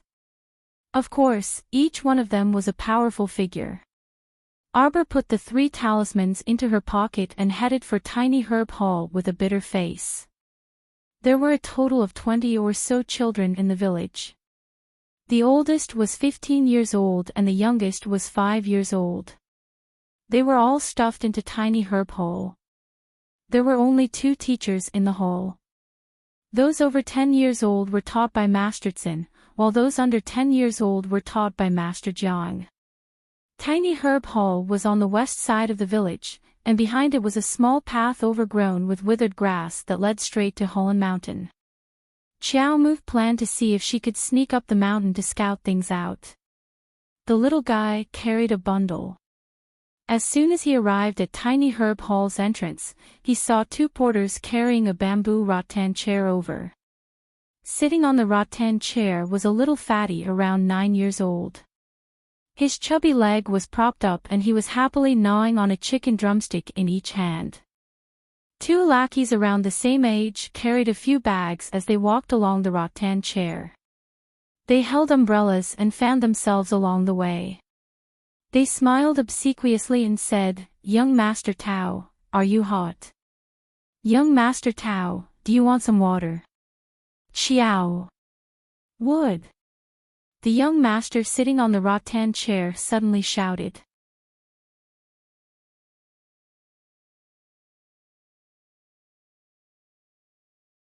Chapter 36. Arbor was stunned. She turned her head to look at the chubby boy who suddenly sat up straight on the rattan chair. The chubby boy's eyes were almost squeezed together. When he looked at Arbor, he tried his best to widen his eyes, but they only opened a small gap. Xiao Mu narrowed her chilly eyes, and fragments of her memories seemed to flash by. 3 days ago, it seemed that this chubby boy was the one who caused her to roll down the hill in front of the school. Seeing the chubby boy Zhou Tao's face, Arbor remembered that in her previous life, she had been bullied by this little bastard in the village. Although they were all trivial matters, the old and new hatred added together was enough to make a basket of grudges. She originally planned to ignore this little tyrant, but she didn't expect to be stopped by this little brat. Zhou Tao urged the 2 sedan bearers to carry the rattan chair to Arbor and put him down. He threw away the chicken bone in his right hand and gnawed on the drumstick in his left hand as he shouted at Arbor, "Coward, you actually dared to come here. If you hadn't chickened out that day, we could have gone up the mountain to explore." Xiao Mu coldly glared at him before circling around the little fatty and entering the school, heading straight for her classroom. Teacher Jiang hadn't arrived yet.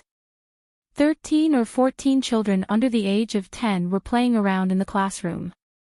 When they saw Arbor walk in, they all stopped what they were doing and looked at her in unison. Arbor stopped in her tracks. She looked back and forth and frowned slightly. She couldn't remember where she had sat before. That childhood memory was too distant for her to remember. Xiao Mu walked forward and picked the last short table before sitting down on the floor. She tossed the small package she was carrying onto the table. Zhou Tao's rattan chair stopped in front of the classroom. He had a look of disbelief on his face as he angrily walked towards Arbor. Arbor, you coward. Didn't you hear me talking to you?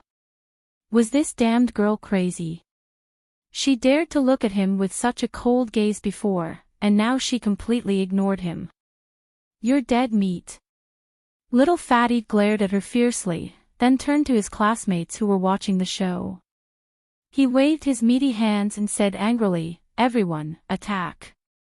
Teach this brat a lesson for this young master who doesn't know the immensity of heaven and earth. Let her know who has the final say in this village. Qiao Muan hurriedly and surreptitiously took out that repeat talisman from her sleeve and looked at the little fatty with a sneer. Teacher is about to come. The headmaster is nothing. The fat boy grabbed the drumstick with his right hand and took a big bite. He raised his chin high and continued to talk nonsense. In this village, our family is the richest. Even the village head, that old man, has to give my father some face. Whoever had the money had the final say. Do you think the headmaster can save you? You're just a little reptile. How dare you look at me with such an arrogant expression? Attack! Beat this cowardly brat to death. But he didn't know that before he said this, Arbor had already thrown a beginner talisman at his chubby belly and ripped it open with his finger strength. The repeat talisman was attached to Fatty's belly through his clothes. Little Fatty didn't know that he was in high spirits commanding his classmates to go up and beat someone up.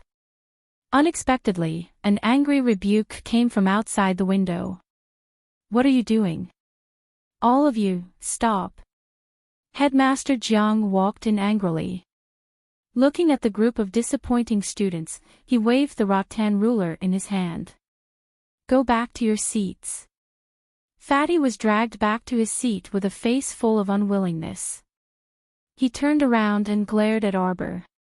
Unexpectedly, the latter gave him a cold, wooden smile.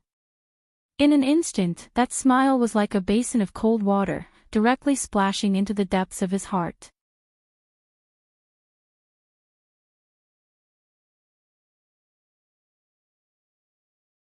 Chapter 37.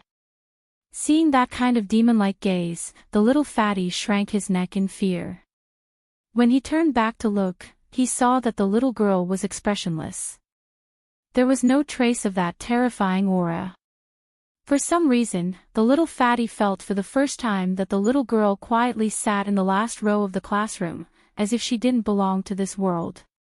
She was so ethereal that it was somewhat inconceivable. He rubbed his eyes and angrily turned his head. He looked up and saw Teacher Jiang's black face and didn't say anything. Teacher Jiang gradually became intoxicated by the poems and was in a wonderful mood. The students below were still quite well behaved. They shook their heads and recited the poems that Teacher Jiang was teaching. However, this harmonious atmosphere didn't last for more than 3 minutes. Arbor's lips curved into a faint sneer. He silently counted down in his heart. 5, 4, 1. Bang! Little Fatty slammed the table and stood up. This fucking loud sound made all of his classmates who were reciting pause in shock. Teacher Jiang, who was intoxicated by the poems, opened his eyes. He looked at the impudent fat child with a stunned expression. Dang dang dang dang dang. The little fatty aggressively rushed in front of Arbor. He grabbed a handful of air with his right hand and fiercely chewed. He raised his chin high and looked disdainfully at him. Teacher Jiang is nothing. Everyone stared dumbfoundedly at the impudent little fatty. They all wondered if this little fatty was stupid. If Teacher Jiang wasn't present, then it was fine for him to act arrogantly. But now that Teacher Jiang was sitting there, he actually repeated the disrespectful words that he had said before without missing a single word. The group of kids under the age of 10 all looked at the brave warrior, little fatty, with eyes full of reverence. Before Teacher Jiang could fly into a rage, the two dumbfounded little lackeys hurriedly called out, Young Master Tao, and brought Zhou Tao back to his seat. Teacher Jiang took a deep breath. Seeing that the little fatty's father had paid for the renovation of Tiny Herb Hall, today, Teacher Jiang decided to swallow his anger. Go! Bang! The little fatty slapped the table and stood up again. He walked valiantly to Arbor and said, The headmaster is nothing. Pfft! This time, the little kids really couldn't hold it in any longer. Ha ha ha, they all burst out laughing. Why did they feel that little fatty Zhou was especially funny today? Ha ha ha ha ha. No matter how slow the little fatty was, he finally felt that something was wrong with his body. The feeling of not being able to control one's own body was truly terrifying. Looking at Teacher Jiang's darkened face, the little fatty slapped the table and stood up for the third time. Little fatty, who had rushed to Arbor and cursed, had a twisted expression on his face. His eyes, which had been squeezed into a slit, contained a trace of fear, and shameful tears overflowed from his eyes. Who could stop all of this? It was so terrifying. Why were his words and actions no longer under his control? Teacher Jiang couldn't take it anymore. He suddenly stood up from his seat, raised his rattan ruler, and smacked the little fatty's buttocks. Who told you to slap the table and stand up for the third time? Who told you to so brazenly insult Teacher Jiang? This good for nothing, you're really angering me to death. It was a good lesson, but in the end, it ended with the little fatty fainting. As for the talisman that had originally been stuck to the little fatty's clothes, it fell to the ground as the time limit ended. It turned into two ordinary pieces of paper and didn't attract anyone's attention. Arbor bent down to pick it up and crumpled it into a bowl. He had a new plan in his mind. Tonight, when I get home, I'll draw 8 or 10 of them.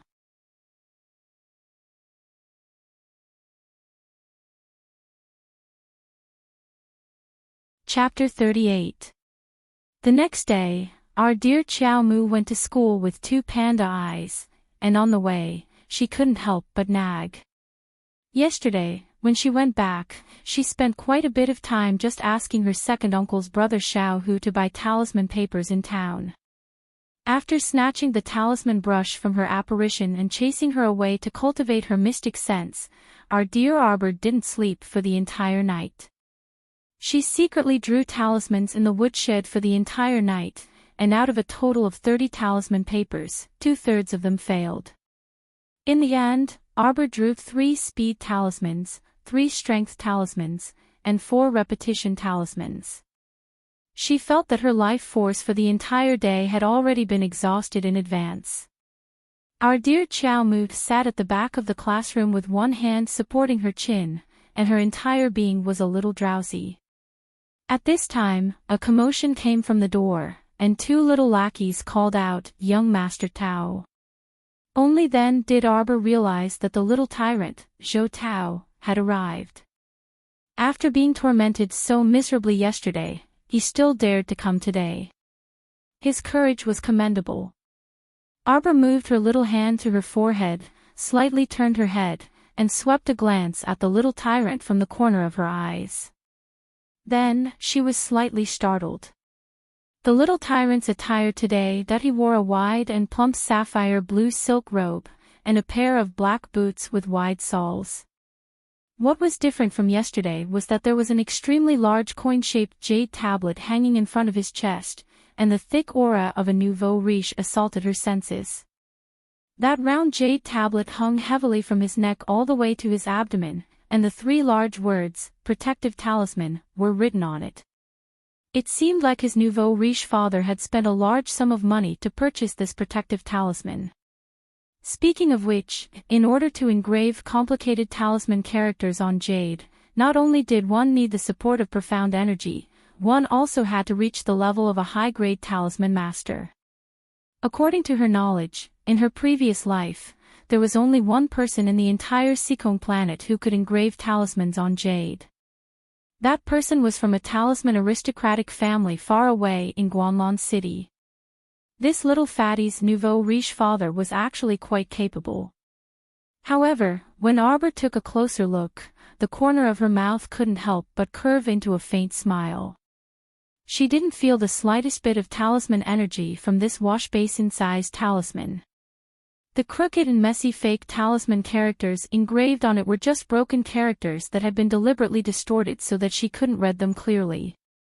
In other words, little Fatty's father might have spent a lot of money to buy a fake protective talisman.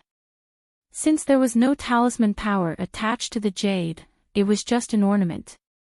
It couldn't even be compared to the lowest level of elementary talismans. TSK, he surprised her for no reason, but in the end, it was just a joke. Arbor curled his lips in boredom. Just as he was about to withdraw his gaze suddenly paused and fell behind the fat boy. A Taoist priest held a peachwood sword that could ward off evil spirits and recited a string of words with conviction. Suddenly, the peachwood sword pointed in the direction of the black-faced teacher Jiang. He shouted loudly, "The 4 directions order demons and evil spirits to disperse. Evil spirits, submit quickly." Ha ha ha. The children roared with laughter and rolled into a ball. Swish, swish, swish, swish. The Taoist priest's sword dance fell into Arbor's eyes and she almost laughed her teeth out. This messy and disorderly sword dance was really hilarious. Zhou Tao's father had been tricked again. She didn't know where this fake Taoist priest had come from. "Little demon, quickly show yourself." The Taoist priest pinched a piece of talisman paper between his 2 fingers and it fell into a bowl of clear water. This method of self-igniting without any wind immediately stunned the group of village children who had never seen the world. The Taoist priest opened his mouth and swallowed a mouthful of talisman water and sprayed it all on the peachwood sword. As he pretended to take a step forward, he suddenly felt that he had stepped on something. He immediately slipped and fell to the ground with a plop. The Taoist priest's eyes bulged. He didn't have time to protect himself and fell head first. With a bang, his nose was almost crooked.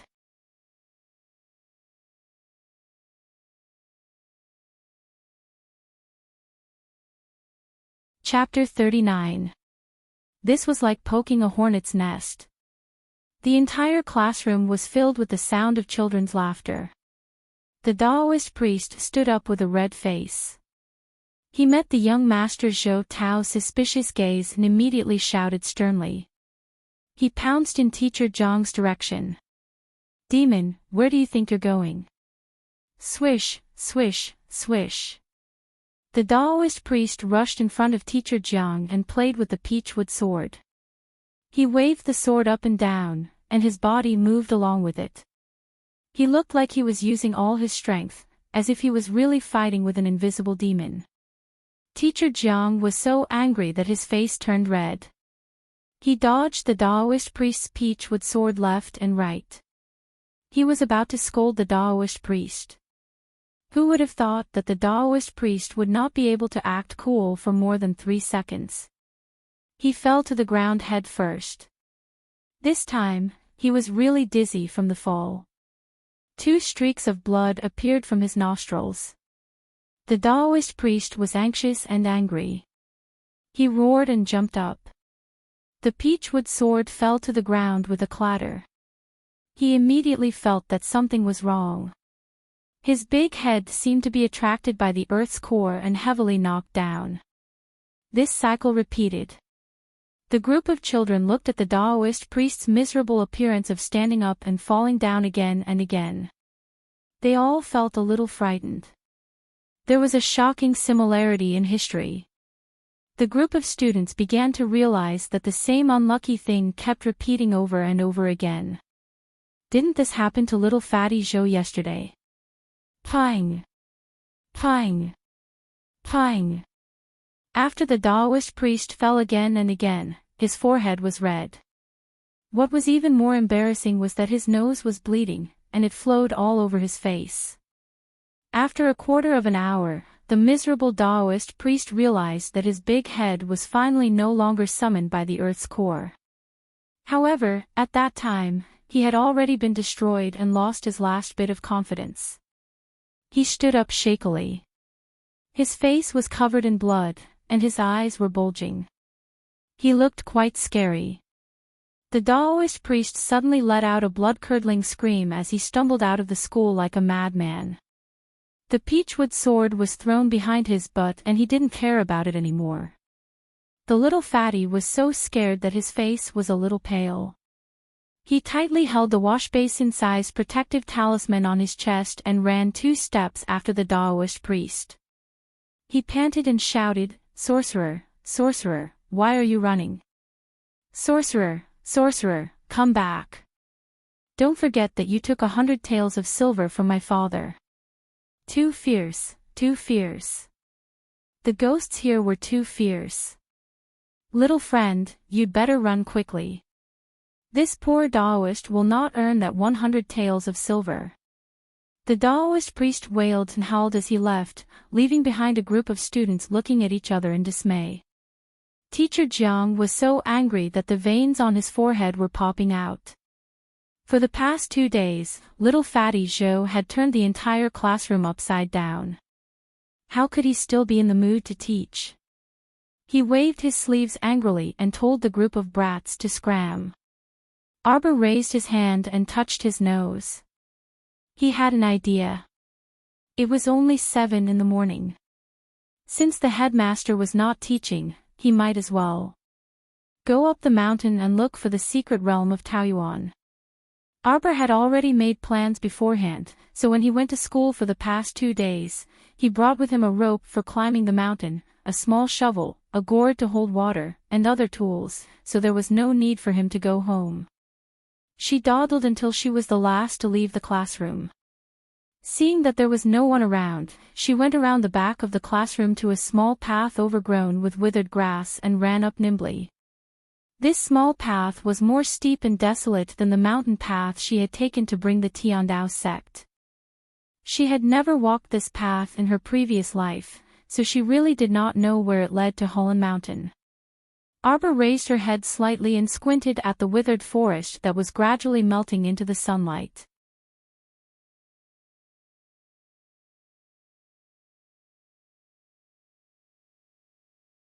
Chapter 40. This Hulun Mountain encompassed the entire Kwoto village, so its range was relatively large. Arbor only vaguely remembered that the paradise that was discovered in her previous life was deep in the east of the mountain. However, she still needed to slowly explore the specific location. However, what she lacked the most now was time, not to mention that she was alone. If she wanted to search the mountain, it would be too unrealistic. Arbor sighed softly. The treasured secret realms could only be found by fate. It was up to the will of the heavens to find them. Half an hour later, a nimble little figure quickly flitted through the forest overgrown with withered trees, occasionally stopping to look back. Suddenly, Arbor paused, and her figure shrank back behind a withered tree. Holding her breath for a few seconds, Arbor gently poked her little head out, and her gaze fell on a small open space not far away. Looking from her direction, she could see 5 burly men in green sitting around the small open space that had turned into sand. Their physiques were very strong, and one of their arms was as thick as several of Chow Mu's thighs. Their breathing was very slow, and they didn't look like ordinary people at first glance. This Hulun Mountain had been abandoned for so many years, and there were fewer and fewer living creatures in the mountain. Usually, no one would go up the mountain. Therefore, it was very strange for these people to inexplicably appear here. Arbor carefully hid behind a tree and observed for a while. Then, she saw one of the burly men stand up with a bamboo tube filled with water and take a few steps forward. Ha! The burly man let out a low command and handed the bamboo tube to the person tied to the tree. That person was thin and tall, and his purple robe was loosely wrapped around his body. A white jade satin belt was tied around his waist, and his head was tilted as he leaned against the tree trunk. His pitch-black silk-like hair was rippling with water as it softly draped over his shoulders, completely covering his face. The burly man's voice didn't arouse the slightest reaction from that person. He even moved his head to the side in disgust and didn't approach the bamboo tube at all.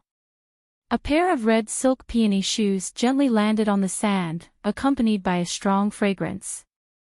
Arbor hurriedly reached out to cover her nose and mouth, almost sneezing from that fragrant and stinky smell. Duan Lang. Arbor's little body trembled slightly. God, why did this woman's voice sound like a chicken being strangled? It was so shrill that it almost pierced her eardrums. Duan Lang, you haven't drunk a mouthful of water for 2 days. If this goes on, how can your body hold on? Come, I'll feed you 2 sips. The woman continued to speak in a soft and delicate voice. She walked forward and was about to reach out and lift the man's chin. Pooh! The man tied to the tree suddenly raised his chin slightly and opened his mouth slightly as he avoided the woman's fingers. At the same time, the woman hurriedly pulled over a burly man beside her and placed him in front of her. Ugh! The brawny man let out a muffled groan. His sturdy body slid to the ground and fell to the ground with a thud. Arbor took a closer look and saw that there was a long and thin nail in the man's throat. It was completely dyed red by the blood on his neck. The woman hatefully stomped her feet and called out sweetly, Duan Lang, why are you so ruthless?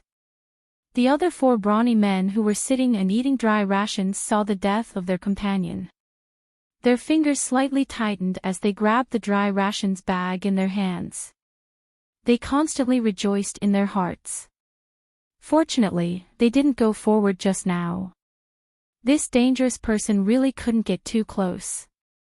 Previously, they had more than a dozen brothers, and more than half of them had died in the hands of this hidden weapon.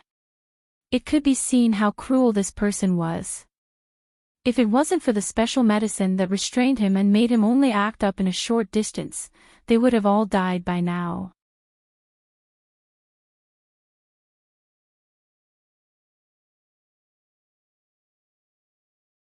Chapter 41. The person tied to the tree slowly raised her head, and the messy hair covering her face slid down to her waist. Xiaomu stealthily poked her head out and caught a glimpse of a pair of slightly upturned peach blossom eyes. Beneath the long eyelashes, the ends of the eyes were slightly upturned. At first glance, the eyes were rippling with water, and the pitch-black pupils were very good-looking when they were upturned. However, upon closer inspection, the depths of the eyes were clearly flickering with the cold gleam of a blade. Looking at his age, he was no more than 12 or 13 years old. His thin lips were lightly pursed, and the corners of his mouth seemed to be a little chapped from not drinking water for a long time. Arbor shrunk her body and felt a chill on her neck for no reason.